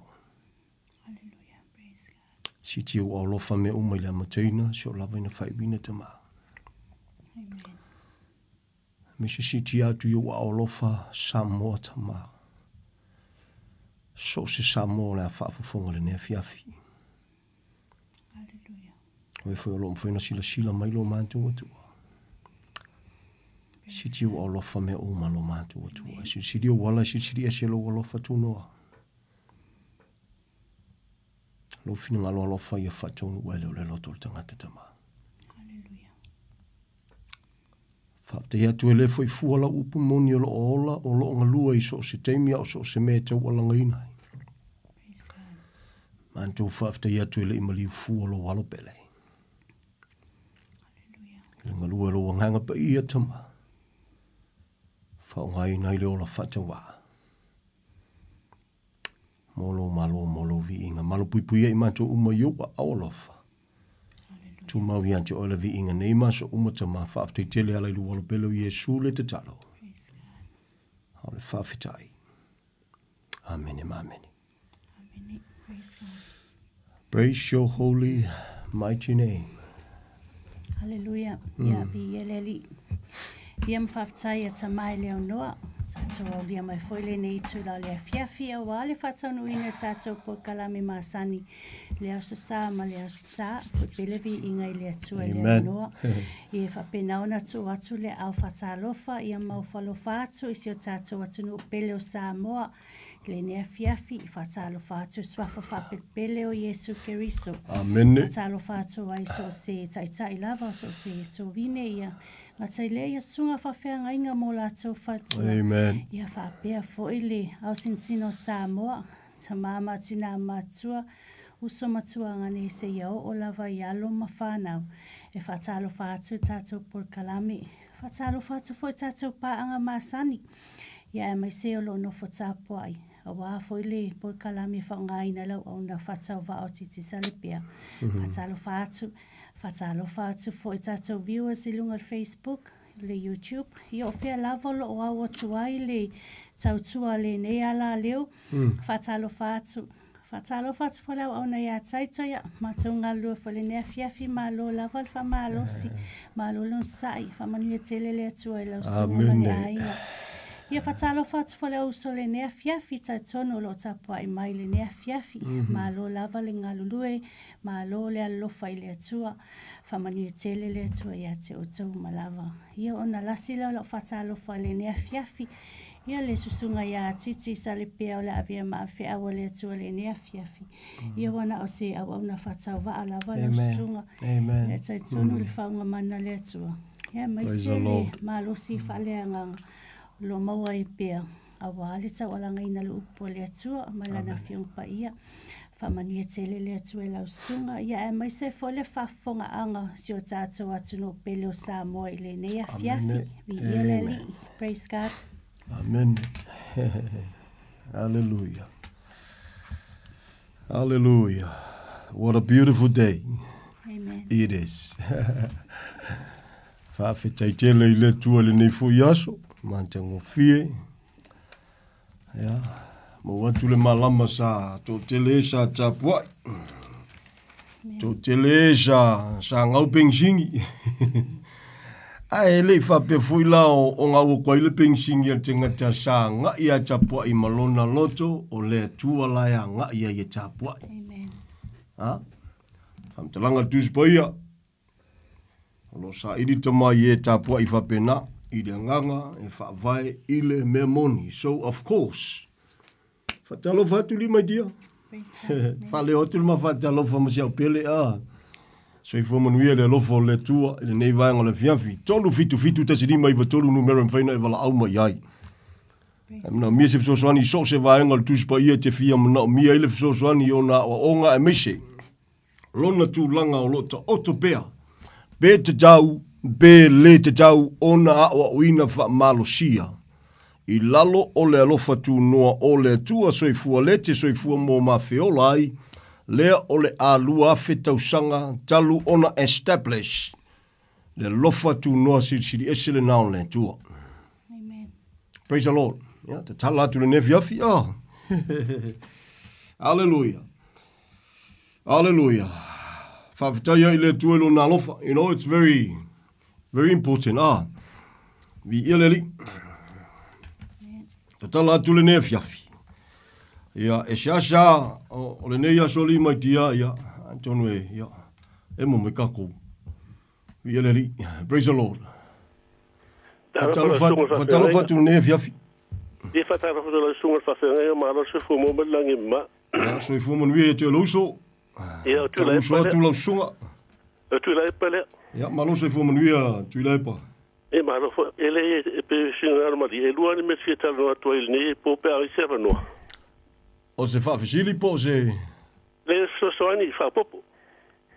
Ia, ono tatu taimi, e pui al tatu taimi. Ele o me mo fita no to ele mta pu sa ta vile to se ta se to mal va so le no silingi pe il me tu pu lunga sa ta ro. Ja. Pena ta o pena fai io pangota pe le ai. Ole ia te o ia. Ele ta o fai ta o sala mo. Pa pe ana fa lo longo ia i sulta no nga pangota na fai lunga sa ta ro. Fa so le spangota fa mai. O ta o fita uita sala, o ta unta so tu la fon a isu, lesan sala. The same pangokarang fa ele tale isu kamon mole. Ai fiolo malo. Ja. Man tu mai ya. O na to no na sila fele isu sala mo moni. O le pangotale. Na fa mai o le o ta fata si ma protection. Ja. Ia ole meta o sala mo to titia e mo na hotil pauta. To titia le mo na vano he just got in by the skin of his teeth and the grace of God. Ja, vi eleli. Ole meta o sala mo. Praise the Lord. Ole tulanga le wa weli so no nga lausunga. Ia la o te pa ia tu yai. Ia o te leilo peto e anga maia si uso posta male sa fo lau le na fia fima mafsiringia tulanga le ole mele sa nga yel fam talanga. Mo silo fia. Ono ole me sa wiei sa u fam talanga sa ta fa soa. Lata fe soani ma le fa mauralo.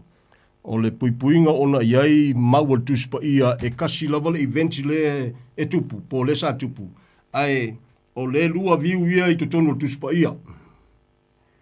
Tu words ina mata upulea o lela sa wele fam talanga ia pese isa fa pele manatu sia ona po si usole na ia e fesiling ia le manatu no ula foa o le pese iwa o le mawol kuspa ia pe wa ese ai mangaku ai e kasi al mela nga ia le turanga le tala no ona o le tu sia tono tuspa ia lela sa no si usole posta male ma fa pe mai wele ono te pe ia mama ia lela na vatu sa wa le feso soani tu sa mawa onga ia onga tu spa ia ia mau fa pena ese ai ma ia mau o lo tu tono tu spa ia o le feso soani la le na fa ia fa so o le fa fitai la ile tua ia le teme ese ia o onga poni fam talanga ani au no lo tono tu spa ia ile ventla vale tasi pon mele no tupu ai o le me matango fio tala tu spa ia o le nganga valo anga o le mau ia Yesu. Fai mai le si wha matalanga tuspa ia e te su e tusi ma le manatu e mawai le ola. A o nā tusi uma e mori mau uma o Yesu le senta o mea uma so pe sasi la pe waluangi mau ang kangaka konga kuspa ia whakakau le me kasi. O le whawhetai le tua e le urili wai le fatua tuspa ia antoa o Yesu Keriso le tali. O nā le nanga tu e le whaasoa le asu salo uma vai atu ia pia whapeo leanga mai lau sunga tūlanga lea. Ia lela na watu ele lela na watu ele soani si uso le posta malia. Ia pe vaku soani ai. Ele fia mo ele fia kalia soani. Ia le sa to fa fongo o talia tu ia se si talia se asa o talia. Ia se tanga tavala mai. Alo su elo tu spa ia fai kaulo ku spa ia. O titi tantele tu low ka kele son ka kala se mea. Ai anta fa sofo ita te fa so male mautino it is written. O me foi nga makango fiel kala ngoi ku sai malo pumoni. Ia ka kele tu lowa Ilo se vi ingo se si ai tatele ngā tia ia pe tatele fefe fo ia tala noa mfa malam o nale nga ngai wangelo sunga tuilepa ia fa tai e se sia no se simta pole fi fa so to i famon mole Ia, a sauno mai la e wha pupu, wha molmole. Ia, Paul me whare le whitala noa I meo palo angala wha tutu pulu vai temine wha tau le toe whio wha lua mai Iesu. O tele palo angala wha tonu ina temine ina ia mora sila whio tātou wha e lomba I ulata lata le whio mai Iesu. Ia. Te peo mele tupu ia isa la elu temine, I toe wha fua me on tangata temine. I lau toe fua me tangata isa la elu, mle si meo le toe tutongo le toafa ele isa la elu. Ta sina palo anga wha tau temule muli o lata lata toe whio mai Iesu. Ia. Moni, matango fia le meo au ia sau noka.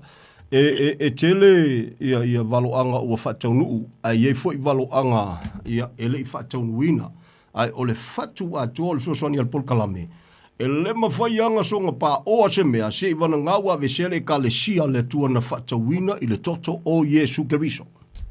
E sila matotoa, tu lou, ia te o au pe nga le fia se furunga yo ka kausanga ia ke konglo sunga pe o va ko male lima se furu pe so vali foi longo se furu mon tupu o le winga la tala a te le so I fu mo o fa na mai wo leva na tu si al tu spa ia valo anga ia ma me o le atu tupu wo leva foi la na wo na tanto e te fai tau te fa tu spa ia wo lata wo I fai to ale la vala ia le fu ka makua se tu lo foi la ka fanga o fai fanga o la ka fanga le la va tau o la ngale upu lea wai fai to o le mea moni ma le mauti no wa ye suinga o le nei vai tau ai o le tua I lona fina ngalo alofa e ma fai anga koso le tua le koi kiki a fio mai le si se lau kausanga fa kwa kupu le si se ma fai na o le tua e ma fai ona fai mena e ma fua ai se a o le tala tu spa ia e le fatu ai mai mea e le fatu ai mai le tua mea ua foloina ai faa fe mai o lo ono sai mai pea o lona fina ngalo ia awa ni fano se tasi ai o tangata umar salamo o le mea moniala o levan tauna uma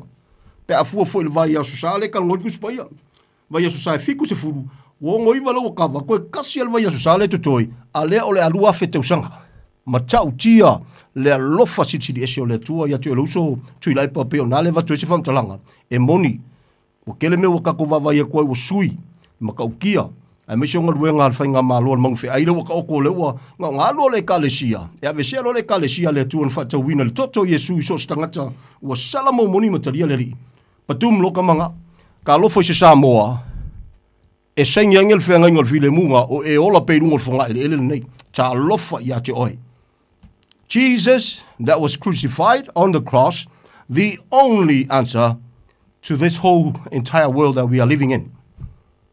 Now, Yeshua le tali. Praise the Lord. Yeah, pastai. Ale Paul si me la te le valo angala fata no te mi la wa si le te lo pe tu sa tamanat. Yeah. Ol fai longo man fe ai a. Ol microchip, there's a microchip. It's referred to the microchip. Microchip. The microchip le fam talanga mel microchip. This is a one-stop shop. Uma information about yourself. Of course. Yep. Kusa le wo fata no ina na valo anga temine. Yep. La wo fe mai le mfina fata wo mo vanga na wo te ol fa longo man fe ai. Yep. It's coming. That's for sure. It's already. Already afiama ma fai longa I nisi tangata o le nei lalolangi ai o le me ua mauti noa o le whama talanga tu spai. Me whaina lea linga prefer tu spai mai whape ona po noa, whape ona po lota. E le ma whainga olo palainga whakasi le tua ona tangata ma tangata le mata tau I le tua. O so loko kongu sko ingo ngoa malanga whangau le waa patum loa. Whape na foi lota. Whapena foi lota. Ia, whapena foi lota. Na tai ese nga saura angelu koso ese ko inga ma. Ia whakwasu sungola lo kanga kasi tulau. E whapena le soi fuanga le ita tau. They are already. Bo le wanka o ko maima ready whainga ia mea whainga malon man fi ai. Ai o le mele tupu. O le ita tonu o le lungol fonga ele nei. Le ekalesia. A le tua i taunga tale tau.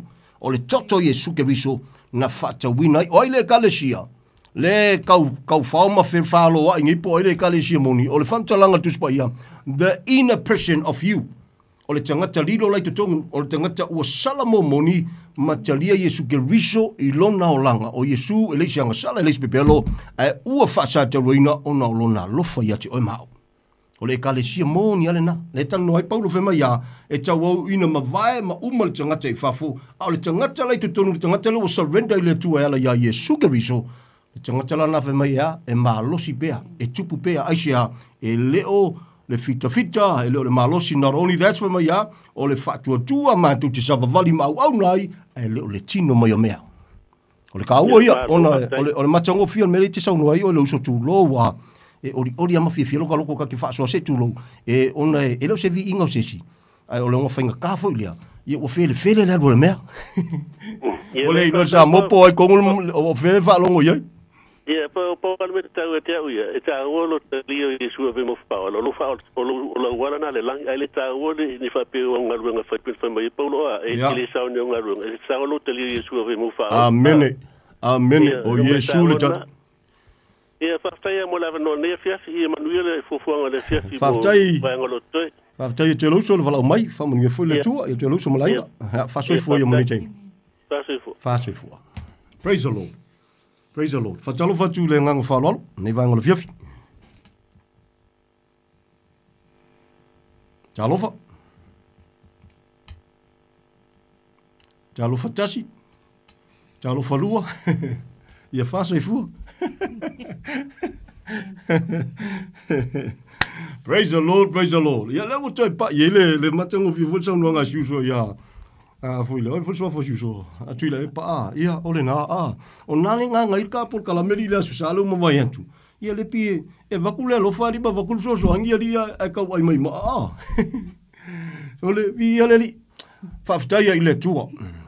Na la vai tu tono tu spa ia melen hanga tu ile fa so. Ole fe so so angi ile se tala I nga o se lo tu Samoa. No, we're not here for that. We're not even wasted le mai mo se kai me kala ngoi. Ai a kala ngofo e vange dunga wa onga ai kalesia ia ile temia le tua le ngatia ngal paula le o me ia o tangata ia lo famoni le tua ia ke le fie mapoloku kango fusi Yesu kwa fusi maua Yesu ia le tolu vita sini mai tolu no te talatu tatu ko fiafi ia fatalo fatula ngang falolo talofa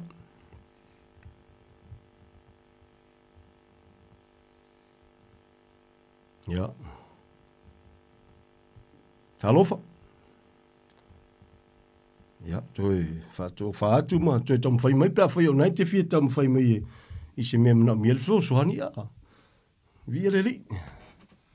Ja, fai ngai ka kula va ngoa ngai la kulpi ja. O nei a me uma.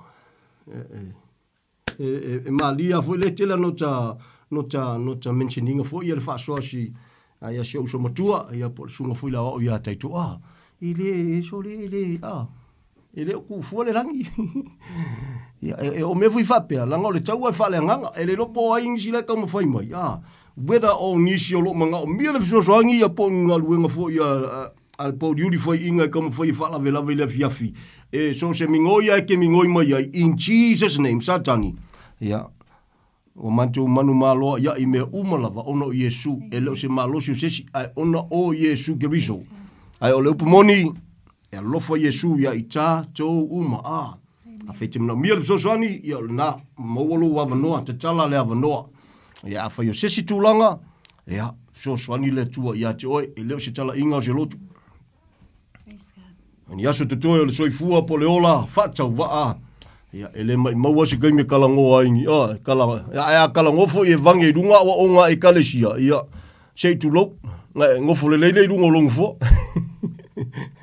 ai alo famongi ia Yesu e kile mapoloku ai ai fa fitai le tu o fa mala malama oi amen ia ona faile o lo filfilinga ia le li ona mana ia lo puna tau o tanga tole tu le na ia praise the Lord fa melo pa Paulo o le finangalo le tu mai o le finangalo ia faolaina tangata uma ma ia sawo lo male ma ia I lo le lei le upomoni amen Ise fam talanga a le malam lama kuspa yakwa it's okay e taua lo tatu malama of course o tala tu spa ia e ono no fula fionga le tu te tonu ia te oi mau ia matua I tele lava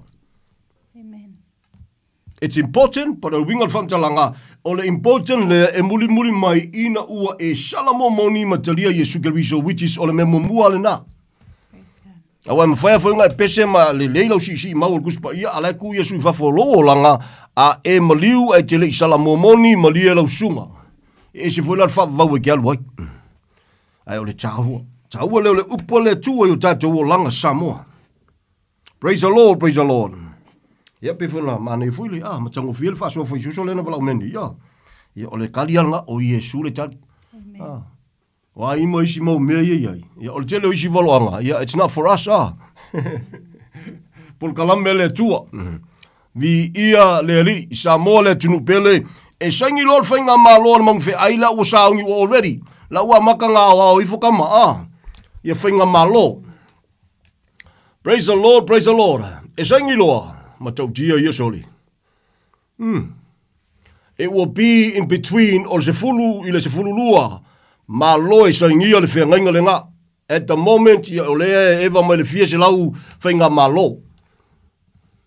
Praise the Lord, praise the Lord. Au le lofo le tua. Samoa le tunu pele e te le lava tia le toa sao le tua lo o ngai mai. O le toa sao le tua ua whaatanga ye le tua le whainga malo sa tani ia e makua i ka fili sau ngoa i le taimi lea. Ma tau tia. Tala tuspa ia whema ia. Kakala isi wha mau whailonga whema ia ua ai oi tangata i maunga aisa ua le ma whai o nga pupula aku i makaukia lai kupu. Ai au i maunga whema ia maunga maunga e se ma fuli mai se i tanu mia ai mai le toa sa o le tua pol tamai mamoi. Nga sau mua mua ka mai mamoi ka mo sele le fulfulu. Fikir kalinga and all that. Le la koe sa u le nga makaukia. Hallelujah. Hallelujah. E le mawhainga koe pa Yesu ka ngaka le makau ma ka ngaka le nga whai ma whiangu whipo. It's not gonna happen again. Ma tau tia nao le tua. E lofa Yesu ia te oi o le porkalame, leo se tala ingo se lotu o le tala inga, o le lofo le tuera le maliwa Yesu fa talo fa tu nefia fi le nganga whalolo. Ka lofa lau sunga fa whengainga titi ma fatua. Malo lava le soifu manuia, ni vanga le fiafi. Ia whakalo whaloalo fo i le kako porkalame, ia nas fo i le o lo ka i soa ma kai makari le fionga ia taitu. Ia le li? Whaman mole o la kawhesiti.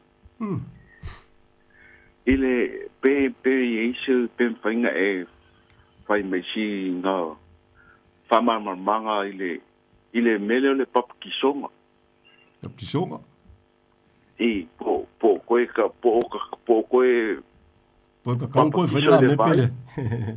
Ia wai e pei o meanga le fo i kake fia malama i kako sida koe kako kalam. Okay. Ongo o le fo i ese koe ngā papakisonga i kake wa ai fo i le mere i o e papakiso fo i le vai. Le fo e kofu le vai. Ia e fo i le au whasusu mua ulu mo le Ia le ngā kongua lau sunga whawhengai. Ai pe e kuaku luma kako porkala. A kongo le amo e foi se soangi mai i lau sunga mat fatua ngai porkala me mat falo la. Ia okay, ma lo fafitai, ia fafitai foi ma futa mai te lo so Ia o tatou te fata wa. Tatou te vai tau mafai ai o le fafitai o tatou loto. Ia o le wa ile upo le tua. Io to au mo tanto lima fafitai fo i le tua o le ua fo i lo na nganga pa ia. O le nganga le mai o le fesoso ani sili o le faia o sili o ia le tupu mai ele upu moni po le mea moni nati taita ina i tanto ia la tonu uma. Amen. Fo ia tu le mele te sau noa i o so i le mataupu le a o tali se tali tu sa o se i tu lo lava.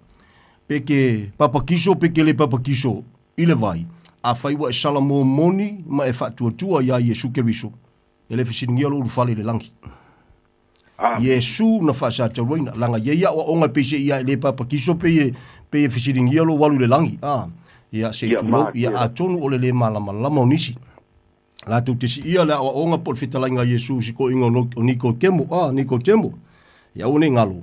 E ele se singo me fitala Yesu ma wa ai le maliu ma mena wa o Yesu ina ua mai ona maliu.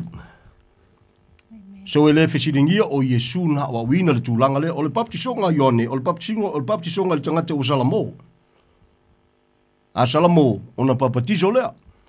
Via leli, ia ale fo e tau walanga fo i petelu. Le tāua le papitisonga ina ua tāla Yesu ngā ngaliuriu al kangaka papakiso. Ai whai mai le tau tino ngā paulo le ipu filfilia mō tātou Samoa. E le isi ngō Samoa konga kuspa ia. Ai o tātou i lalo o le taito nu e se whai mai la whamtalanga le apostolo. O au, e le i walawina ia le tua sau e papakiso sesi. O lona walawina o le fola ina ma le awa wina o le upumoni. O le whaafetai la leo tātou loto i le tua. Ua manino i la martali. A whai o tau tino paulo a o le apostolo whapitoa monu ese. E le o sona walawina. Lona winga. Ua wha maonia ma ua ta oto. Pete papatiso. Pete le papatiso. As long as. Ua e salamo moni mai leo langa tuwai na tātou wolai. Ma e whapea tu ia Yesu whaafetai na e maliu moa. Lo wola le nei mo oe. Fe soani lo vai tau mawhai. I aso tu toe molo malo vi inga. That's all you need to do. E lewe silingia. Lo tau nuunga. Fe soani se sa moe whape mai. Ai whape whea la leanga papakiso e pekelu mai ia le tūlanga. Nano o wha manatu atu le tangata le nā. Nai manatu whapea.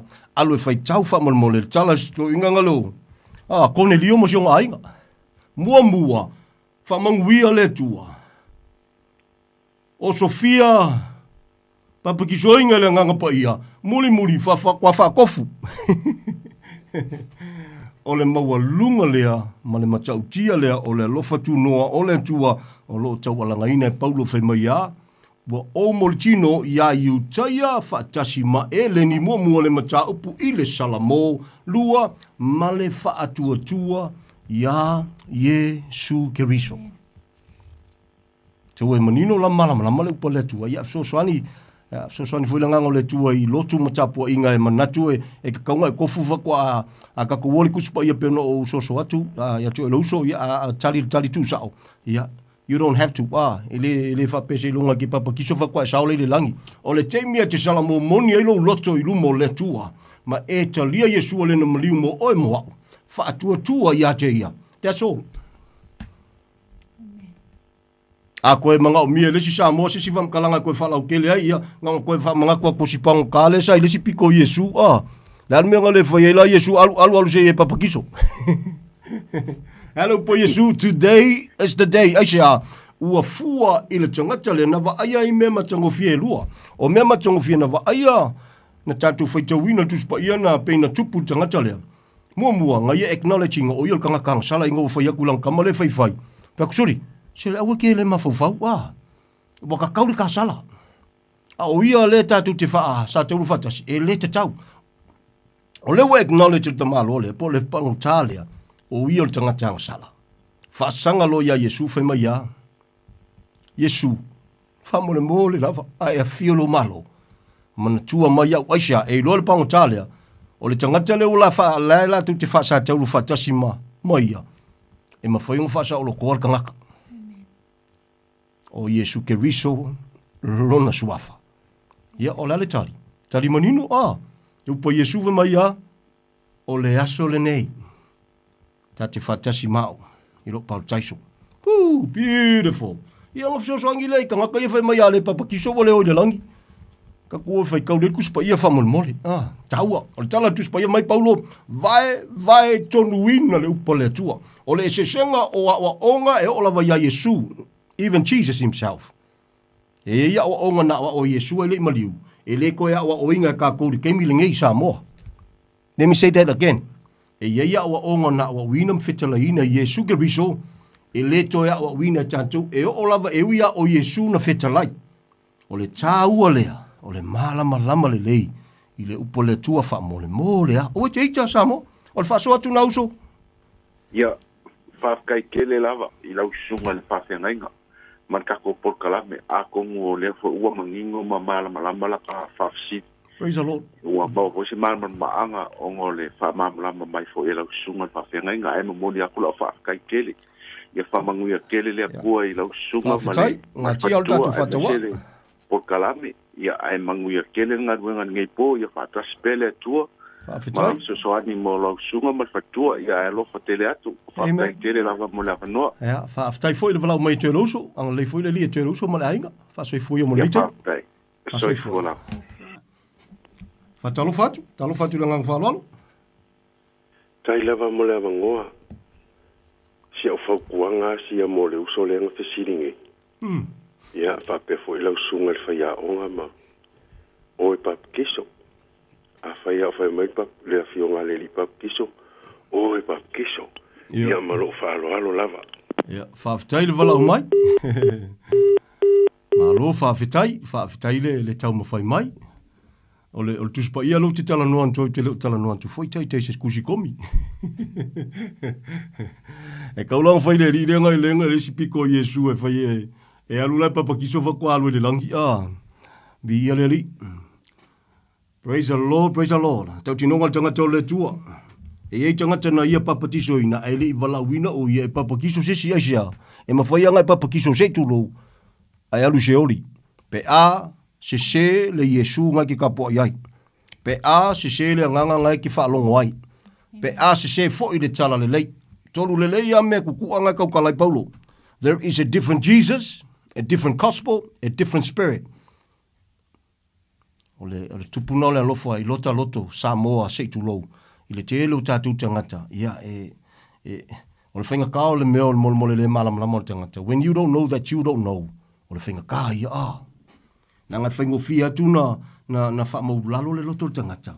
Le tangata foi leo lai loa alai se alai wha uru malo. Tu lo. Ai le tangata foi la le na te lei lolo se lai manatu ai sao. Whainga ka ia. When you don't know that you don't know, it's very hard. Ai le se me whainga tai le tua. From tau pupeo na tala no mai siuso le na wala umai ia. O le tatalo i le tua. Praise the Lord. E le fisilingia. There is no, ele se me tono tuspa i e whasala, pepolo kaina ai, le ulu whale le tangata le malo le tua. So se tangata so i fua ua salamo moni, ma whaatua tua ia Yesua le na maliu. There is nothing, i lungo le whonga il elengei, noe o manatu manilangona ia poni wheku o ngiki. None of those things, e lave ai le whaikoko e ulu whale le tangata i le ola e whavavau. You know why? O le fatu ato le nafe au o Yesu le tali. Wana o ia lava le tali. Amen. Ma ia mose le ha le kula fongo o le alofa tu noa male me moni na o Yesua. Amen. Ia le mkau kia nga me e ia ku ia nga pa ia ku fapea e ia ku ngu. O le neila lo langi. E le ingi vai. Te tu lo. E ia tu no. Tu loa sa mo mal fafunganga o ngai la ko mang fafanga ia tu loa le ke pa isi so swanga ku ya ka ko ye o ka waso le tulanga tu loa in Jesus name o lato manu fafanga ngai la manu nai i mo e faila to tu loa sa mo o te ito le te fa matala so swanga tu le ka waso le ye is ka ngaka sa mo ngai la ngai mangu ngai la to fa vai fo ia o me ngai e fulu wai makau ka ele hingai kanga ia aku ngu ia e o le winga la jala o fela ko fuel kanga ka ele o le mata utia na o le finangalo alofo le tua na te sila fia me uma o lo loto le me sidin taua o le teimi a surrender i lo loto i leli that's all sila fia le leia le tua ya fa la ngila le se vai ole le mela ye uma la ko fanga siska ka uma ngola fa pela wali ri ya Yesu ole ka ole muri ka iwa o atunu ia ole fa pau yo la to fuital tunuka e la tu ta ofinga nga Yesu yo so kal kongunga they will kill you ola la ka le fa ye ka le ai ke le sa le langi langa le ke le papa kiso really yeah. No pol tu spoye fema ya, o lo fa palpale le tua yo no pol valea. Sa mola tu no bele, o le fatu nai tu o meia, se fa fonga le e o le tu la fono se fulu, nga mai le tua mo jala e lulisen fa mole na mai fa pitoa, e a o ia le fa maululunga fa le longo jala elu. Did you know that? Ka ko ia fia ko si kula fongo. Pieleli, praise the Lord. Se soni le tua ia te o le nefiafi. Wana o Yesu wale tali Samoa. Ya,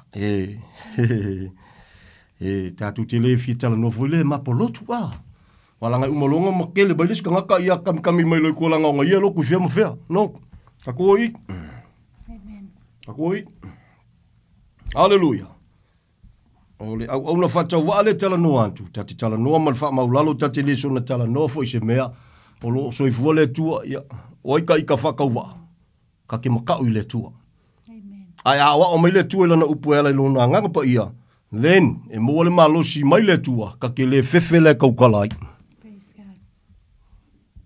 ai le se fefe foi le fa pe ele o se le fefe foi le e fa pe fai lo se fa mo lungo se si le ai o le lofo le tua ia la fa fe la miri lo kaula o le winga na la te tala ala miri lo kaula fa fe so e fu le jang sala tau ti nonga na la apostolo e o lo macho vola macho te le manu o le winga na la te tala te le fefe ni te fu e makele mai foi mai efikaka ika va pe vai mai le fefe nga e ave se ai le o le fefe le kala ngo ko ia humble is the key. Praise the Lord. O le mōrua i lalo. O le au na male loto wha maulalo e wha e ina. A o le wha mawalunga e wha mawalalo ina. A e le mawhailanga ngungu. Via leri. Praise the Lord. Hallelujah. Tui te tala tase tu alta awa no lea. Ia ona wha solo koe le ma wha mai a ka koua. Via leri. Whatalo whatu le ngang whalol. Titi. Hello? Talo wha. Ai se anga mga o Yesu ia Ioane papkisonga ia, whamulmori. Alo sunga lau koe kam whai mai. Ia waka fisili aku langa o leo u whalongolonga pea o. Alan me ngā lainga ka pēlau ke whungia le kalongo mai pea. E lea ngā wakua o mga ku. E se la ngā sa wai ka ua. A lea lau ke fisili aku. Ai se anga mga o Yesu e papakiso ia Ioane. La ka le la ai lau wha fisili. Ngā e sa ili tu se malkam ka upula sau ma vai antu. Ai se a la me o lo ke fisili aku le me lea. O le winga la te tala wha mulmo. Ngā vai aso al po ngi lau. Ia langa whainga tala langa le la koe ad fo ile si fisili. A le alawa ke ngefu lau fisili mua mua. O ke le o ngefu. Ia o whela le maule na tātala no ai. Wa ngai kalungu mai fo o ye lau sao. Le ai lau te tala mai la le mau wha mulmo. O whela le maule. O aki waku o lo ke fisili lo fia malama iso finga ngalo o ia. Whainga tala langa lau o le. To ia Ioane. A o le ase upa Ioane, a Yesu ia Ioane. Inga ua whai mai Ioane. E lea o ngā unga o whaia meanga ia ke oe. A o le ase upu se saunoanga Yesu ia Ioane. E ao ngā. E ao lawa na whataunu ina mea tonu uma. O nale te manatu te whalewa. A o lea ua e whai mai e lea o ngā whakaungu. Ia whafonga le leile le mafuanga. Se soswani antu. Na lafo Yesu o Ioane le papatiso na sau o lana le pito la au. O le papatiso ino tangata tāpena ina le e muri mai e siri se whafonga whamolmoli. O le winga la le upo Yesu na whai atu te tau na whataunu. Ngule wa e iai le point lea. Ma ngule wa e me lea. Te kau. Nga lesa e ka ua le apostolo Paulo. E kau fi mai se wha mai aku lang lenga e fisiri. Nga mata upu ingu ese. A fisiri fo ia le ua le fia whafonga. O Ioane nga sau papkiso. Na e fisiri pe. O le ala fole ngau le misiona Yesu nga fio mai le laulangi. E isaunga ke whaies papi pau po Yesu. O koe o papkiso le kingo o au papkiso le nganga. A o lea wa e saungo mai. Wa sa o lala tau mawhai atu. Tore tino kalo fai so le ngai kare sia ke kausia so kalo fai. E le fisiri ngia. Nga o e papkiso malo whalaro lava. Faftai. Ia. O le nau tau mawhai atu e tali le fisiri alau sunga. Na o tau mawhai atu a whailo o ke le fiekadia. Samoa le atunu pele, o le polkalame, I would love to share. Samoa, se tu lau, e o lo sila pea. Le ua wama se futau sanga nei polkalame. E tate tau mawhai af soswani, ua nao se awa una whatau waa. Ia le na watu langa lau te loa o si usole le na tau mawhai mai, e leo si kaimi mua fui lea. Ai o le kau mawhai, e le kau mawhai fui le whasoa i se me, ai kau mawhai fui le sua ma se ima, mama. Ia, le lana o tau mawhai atu sole e fisoswani aku. Wa kali au visiri ia ngave momu, ave mai le ai. Ola koe kare foi la kam foi kale fisiri o ngake le i. Ale foi la o kam foi fisoswani aku. Ia le foi koe so mai. O te le lola pola la tambe ole afai. I lau susunga. Fia fusia ia te oe uso. Fia fusia ia te oe. Walu tasi tolu fa oli maiva. Pole olu fitu. Ono fa falu o tasi fa. I would love to hug you, brother. All I can say e lofa Yesu ia te oe. O ke fia fusia oe mo fai al talana. Na maliu Yesu. Na maliu mo oe mo wau mo tato uma. E le sisi me koe fau popo i le maliu o Yesu. na maliu lo Yesu ato atoa ilo me umal fina ngalo tamawa mo kwa malia ile tu tamawa pe okay ke le ko ya manga yang sala ni fale kongo kangaka pe la tu mana ia lo walo pelele wa tau ilongo le sa tau lo sa mo le tunu pele ol fai te kenga ngal kam fai kausi me ia mo mo le menga le nga wa ol kuspa ia fa mam la mal kuspa ia o kula fongo sa pa ki se furuai e ke mangaku lo e fai me ia e lenga telo ka kongi sala e lulua u fa sa loto tatou mo le mo lunga ono le mliwa Yesu Keriso e wa ol tanga te mana e tausi ya la ko kasi kalau mai so ya te ngol ka ko kambia si fa pu mo ya fa mo le langa lu fo lo fi so sonya ku nya fi me wanga ye ai fa talo fa tu fa mo le e te na mi se so soni pe se mena ta wanga ti ai le lo we lunga lenga talo pa malo so fo mo wia ya e fa pu mo ya fa mo le no le o tatu te ia wa ka ko pisa o pa pisoma wa many years so fa lo mo la wa se se o makol o le pa piso o le tangata wa ka wa ke le afiona le tua pa piso le vai manga lo ia ngasana ai wa pa piso se kuenga vai le pa piso mi pe o mele ngamaliyo Yesu ko ku mai ke ka nga le lo kwa le ifai pap kiso fa pega ya o lo ngamar mal pap kiso vai to nga ko ku ele o la fa fo wina o yo nga le tu le ka mai ku spaia ya ko pap kiso nga lai foi nga mga Yesu ya yang pap kiso ya la no la ele lo yang e mai nga le pe o le tu le sa o le lupe le lunga pa sa lo le ku fonga mai lang ro atali pele nga. Praise the Lord. Ya, ma Lord tom fai mai church now no tatu temi. Tatu ma Lord la so fo man wie church na oli. Ya, o fa le ka kele koi. Ya, me si da fa le tu na mo so fu la le ya church na. O le talo lava ya, le je si me sinto to na lo la fa fi le tu ya so to ma lo al so fo man wie. Ma lo foi lo sa. Le ne fiafi ya o te talo ia na maliu Yesu mo tanga ta soifo ya pa mangia le tua le luna ma te ku pa te fortunga taito ya okay fa fita i lava le mafuta mai anga le fa mo foi le tua e tina oli fa soifo yo ni tenga fa soifo praise the Lord fa soifo ya praise the Lord ya vi ia le ya ole ma lo le o ole lenga ole wala muri la nga nei te wa ngalo ya cha let me say this ngo fa wo le lo kala ngo ku le va ngala valia ya a faie te fia na wa tili te fia malam la matili le upole tu wa fa manu ina foi lo loto ya wa onga ile upu moni lo fa ngai le ola fa tau va ona se ona fa tau va and if you want to have fellowship with us le sauninga ya so sa ya o matule matu te fa ngai na I blockhouse bay le hall le community center le blockhouse bay o le 524 lima lua fa vi aleli ya o le no fanga na lo o mantu fa ngai na fa tele tu si fale o la mako ke mafukai a fa pe ke le fankanga la kulanga le so mako falsa o mako fa ya kongulai e fankanga la ngol mangu la kafe ko kongu yo ai a fa pe te fia nga ya tu ono le nga la lo loto le upu moni ma o fa fitai lo loto ile manu wi le upu lo fa fonga i lo fa ngai le ola fa tava you are more than welcome ile o se tala ingo se lotu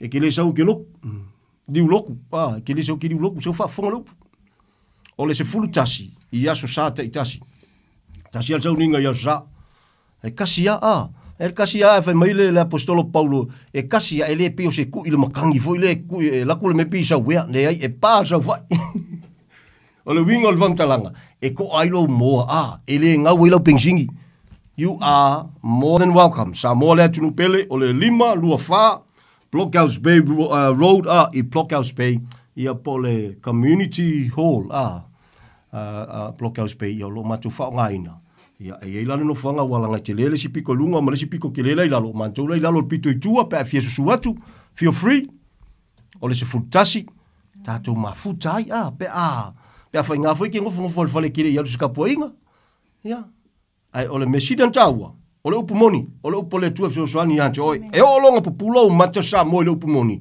E te lole metupu. Firstly, o lo fa fetai le tua o no lo nalo falua o le atupulo wa lofa istangata. Amen. O le lofa aisha o le menga ngalenga maliu Yesu. E mga kulol kang ka si loku mafia si mapo loku. Ia malia lo loto na tu Yesu fa folo wolanga. You can even read. Mai le mau. Ke le sao se ngo se lotu Samoa. E ke le sao i se ngo se lotu. Se loku fa la inga se loku le fa la inga se loku a e ke le sao ai. Ua nao Yesu Keriso le tali. Amen. Praise the Lord. Ia o le naa o le sfutasi. I le tai au o aso sa te tasi ia pe mua pe a fai o lo manuia lo lotu tina unaua tidi fia a wawina o ilo pumoni ia o sauninga a mata sutasi i ngai Blockhouse Bay Road i Blockhouse Bay 524 the address ia ngau si fale o kukulu lai mako ki kapua ia a o le alofa lau le tua i le upu ia na o le whawheta ia o lata fo i le whaasoi le auso ia o le whaakamala o kangaka la alainga fo i fua o le alofa o le ri ia le whape sa mo ka kakalonga ku nga o lunga i e o fo ku kongo le kalesia le hei e le whakawhare ma ai o le upa le tua e o fo i lo o langa masi o tolua masi a mawhanau ma tu te whatau waa tātou te vai tau mawhai ia ai kaita le upa le tua e alo fo o ka fusi sia o pele lo ka lofa ai au fo i al keime kewe le upa le tua ia le Aleluia ile alofa o le tua ia kewe le upa le tua sia ia awange ia se mesiria kunga i lo le tua Amen. No matter how much you love i lo to lua yo mantua i lau whanau a walawa nei siri sesi na i lo le tua ai so i fua le tua o lo walo fai le tua le akiri foi nganga i lo fai lo wainga i lo ko lua i lau whangau you know all and all of the above manuia le tua ia tole nei afi se ia upa pai a kulmelenga si masi ia le la kam fai karia kula siri long kolu ale le karia ia e au filo sunga suen maule ia la le va ku foi ko sai ko fai kau fa mon ia le uso le na o lo puna Yesu o le fa mai tu pea sau e a foi le papa kiso langa ia ona fa tonu ina me tonu uma se fa fonga matoto o le mele fa malo si matala no Yesu o le soi fua le tua o le foi ola sisi a wonga le ya yoang el papa kiso a saunga Yesu koe sui le o nga kusai ma le fina ngalo le tua o na le tua mfinga suia o le afisiringia kangaka le mele nga foi yoangi fa fonga le fa mo so sonia joy that's ole winga na le upu e au ona fa tonu ina me tonu uma e ola ya Yesu le ala ina wa famele upu tu stala e pelu e ui oyo ole alo le tua au mena ti nga ina wa wina ina ye lo ono sustai ele ngata i mena ti nga au me foi na u ya fe mai o ke le foi se mea o me o ke vai ku to mau vai o me nga ke foi amen ai umangi pese i ole kalongol kama without knowing o ia level tama woo ma tau tia no le mea na la tala no Yesu foi mai ia Yohani fai langa au suiange fisiringia loe kangaka le melenga e faia o mo mai le winga fsoswani enjoy le winga na lo puna fe mai e au na fa tonu mea tonu uma nga e sawa o le papa kiso i le vai ina o salamor tangata e o foi la ya Yesu uia ila loi me foi na fe me tuspa ia na perito me foi Yesu i le poe valu o ia o le tua en sa ui mai lalo ina mo le mau Paulo le kalesia ya kalatia fai mai na sa ui mai nga i le kula fongo se i ona wha wina mai tanga tala eno fa polonga le tula fongo Samoa se ui ki fia o le kula fongo langa ki polonga mai le sa loko ai ngoko kala ngoko le moko fia fusi aku ia nga ki fia nga ki fia ka wai mai hangi alo ki fia fusi aku o sole I would love to have dinner with you or even have a cup of tea. Let's share the love of the Lord through His Word. Samoa le tunu pele. Ke le sao se ngo se loku. Ka kou ye fia kausi sa paki ma fia kausi tu loa. Ke le sao ai menga le cute ko loko. Ngalo le au to. You are trying to o le kam fai pi fale longa. And it's about o le mariwa Yesu. Fa popo ye ma se o le ye fai le menga. Your own righteousness. Au Yesu wale kali. Amen. Praise God. Ka ko Samoa ia la fai o kaimbi E me ka usa mo me singa se au ke ika fa mon mole e le se mengo se me singa Samoa aka ku ka ngol kuspa ia nga o Israelu e ye mengo me singa aka ngo fo I fangua ma ele nga o Israelu e ye le pa ia nga le tua na ta vaina na le na wa wina mai awangi solo sorry kapula ama me mo kwa oi matulanga fapea na o Israelu wa ye mena e ia fo ia Israelu terminate le wa le ua tatala le tualo na lofa tu noa ia Samoa le lalo le taito o nuese sa ta ua nuese fa pau fanau nga to sa o le lofa tu noa sitidesi o le tua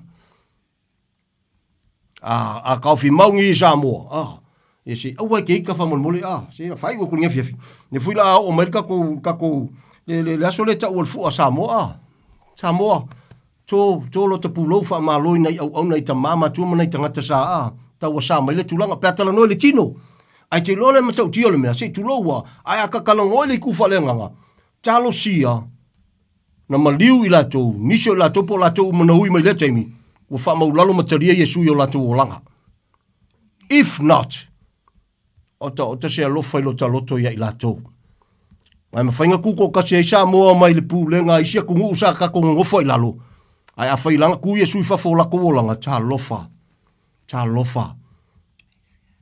Na winga Samoa. E mawhai loa ele ngata na tau, na whai e paulo lo pule ia Israelu, le lau whai ia Samoa, ma ele ngā ai le te tau.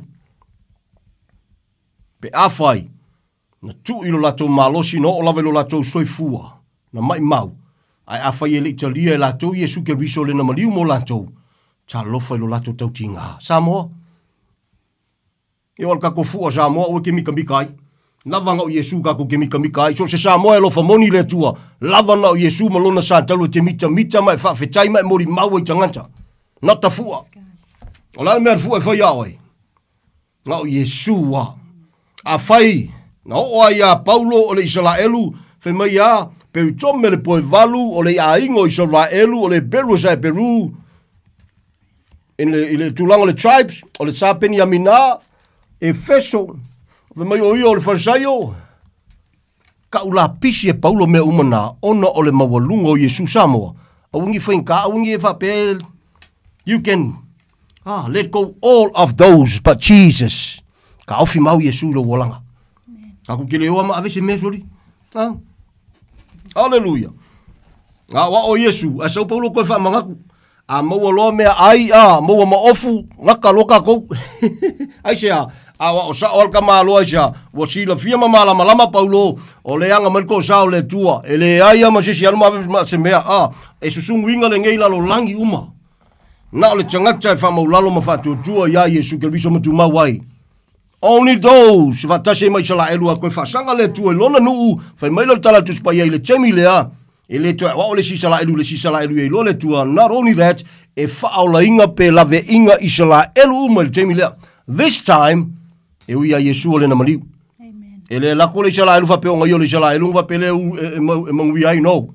La fo e fe lo se tulo e fe lo fo kumo o se oli Israelu ele kalia Yesu. Yesu le tali. The only answer. Fa manuia le tua ia te o Samoa. O mai tatu por kalame malo le on sa ya. Malo fa ftai fo ma futa mai fa malo fo ia la tolo no tatalo mantua ni por kalame le se tala inga o se lotu Samoa. O le tala inga le men tupu lungo santa lo tango tau tau. O Yesu ke riso le tali. Valu tasi tolu fa oli maiva. Pam na miesi sosani, I would love to share. Ne se tala inga se lotu. Valu tasi tolu fa oli maiva. Ye pole olu fitu ono fa falu o tasi fa. Ya. Lau mai ta fa soa ta tala noa. Se me o mangue lo loto ya ngamo taita ya la fu se me o lo fa ngai ne lo ta hola fa tau va. Ya ngamo o e mole malo mole vi inga le tu. Why not? Te whamanatu o le lima, lua wha, Blockhouse Bay Road, I Blockhouse Bay, o le Community Hall, Centre ngai ngā, e laka inga le roundabout. Ngai ere, si whare o ngā ngai make mafukai, a maka sukasi asu sākai, kasi pe aulia le lofo le tua, you are more than welcome. Via le li, sau ono le upo le tua, nothing else, a on whamanguia o le tua. Wa o le tua le meki whaia, your next move, from there, whamanuia, a lofo tama, Whaloloi lungo si o tātua tunu, belo Samoa. Ia, ma so se tangata o salamo moni mataria Yesu whamalo. Le whai o na whitwhiringa poto, na whitwhiringa tonu. Vi ia masanga vi ia le tua soifua. Le langa mo le lalolangi uma mo na matango fie. Ai mai mau le soifua le tangata. Au Yesu le fina ngalo fano se tasi ia o tangata uma le salamo. La fai se talo ne fia fitama. Mo le 12 after tele tama. Father, thank you so much. Amen. After tele out. Tuma via te ole vi inga tama. Hallelujah. Fa manuina fa nene ina la wo fio. O mai ala upu tamana, ta wala ngaina wha o ngaina i leo la wha ta wa o lau me whainga luenga. O mori e lua nganga pa ia ta mai so se sab mo na wha whafunga ne fiafi. Pa ia tu pa iane pa ifo.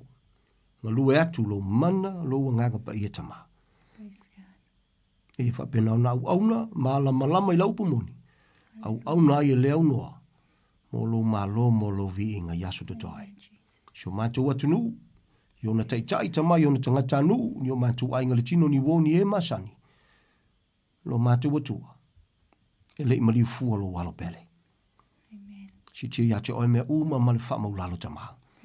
Si tia atu le pulenga le tio e le wha ngalo ina le te talo, le au na fo i lo tiu te ma le ainga.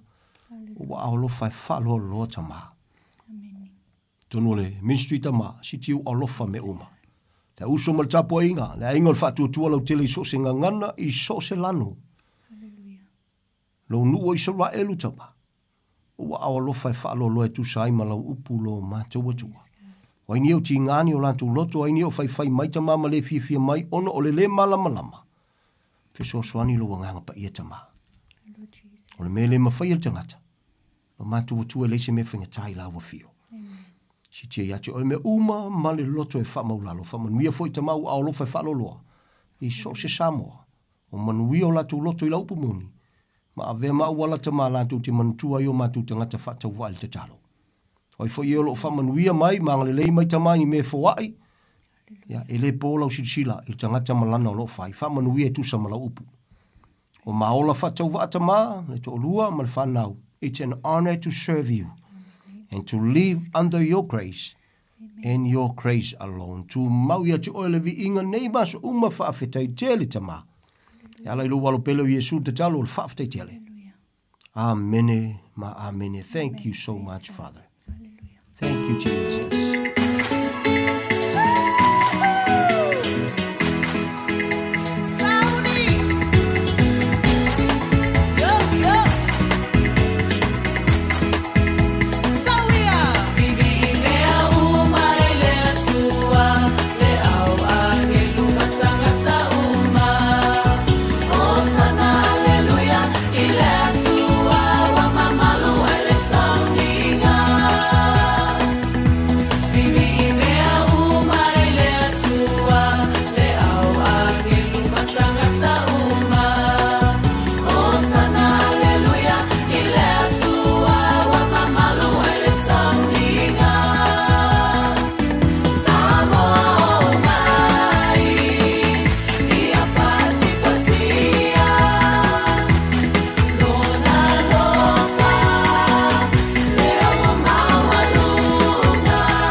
be uma I le atua si pongmanie o le au pepesa le everlasting praise nei vaenga o le po ina ua tulai matatu taimila ua iwa mre api rute wa te ali tula spulu taulunga po stau tuar tato programe man malo le upumoni mori pa malo mar pa tai sunga titi sa le pe mar pa tu atania nei programe nuia le atu ilunga o ana le lofo le li ito po me tato programe le na ile asa mo moa mori e soi fo mori le tunu ta so wola ile anga le leo matai te tunu tau runga ma se tau tua nei po hap te te lava mi le fa moana ma no lava e o mo tato programe o eva mai ma lo mo Wellington ni po ma no longa nei po li fa moana e ma la to eva mai nu tu tua oi new le a kolio ya fa tai fata lamatai ma no lava ropeta pele masina ya Ireli ma no lama ma puta mai la to lama ya o misi atu le suapa ya tonu ya tato programe lofa te la taito mo to lama ma puta mai ya matalia ina lo fata vai mau ta malawa lofa te le atu au glen manu tu tu ai o tonu mau balu tu sa le liso tato mon via nisi o fia ngai mfa no noanga nisi pele ma putanga mo tsiel mlanga maleu fa mai se le nganga le li ya oni spo fia ngai manga singasi o tino so so mo tanga singasi mo to malawa ya tangi le forma I lana pa mano longa e pa yatu pa yane pa ifo mo wal mano si tanto te au na mo ia malon ngano niele li o lo fa to tua e te malo lo ai mo ia mano longa nei po sa mo le tro e pele I le loto taito uptia I tanto iona au ma pana ai meso le ia po le lofa tātou te manutia ai le malulu ma le matautia o le pongisa momoli le tō so I fo le aso a tai au tu mau le lofa malanga le lo tātou atua ia tari tonu lama I le eia spai vai asa ma se mau sa more atunu pene ma le upur ngata I pale poto le tau tai se le nātu iama ia ai pa moe ma tele loa nganga ke usiano o te mangalo ai ya ma no lava pa tai tai ma tu mai la to lamba nei po a lofa te le atu tai to loto le au na soifua ma ia manuia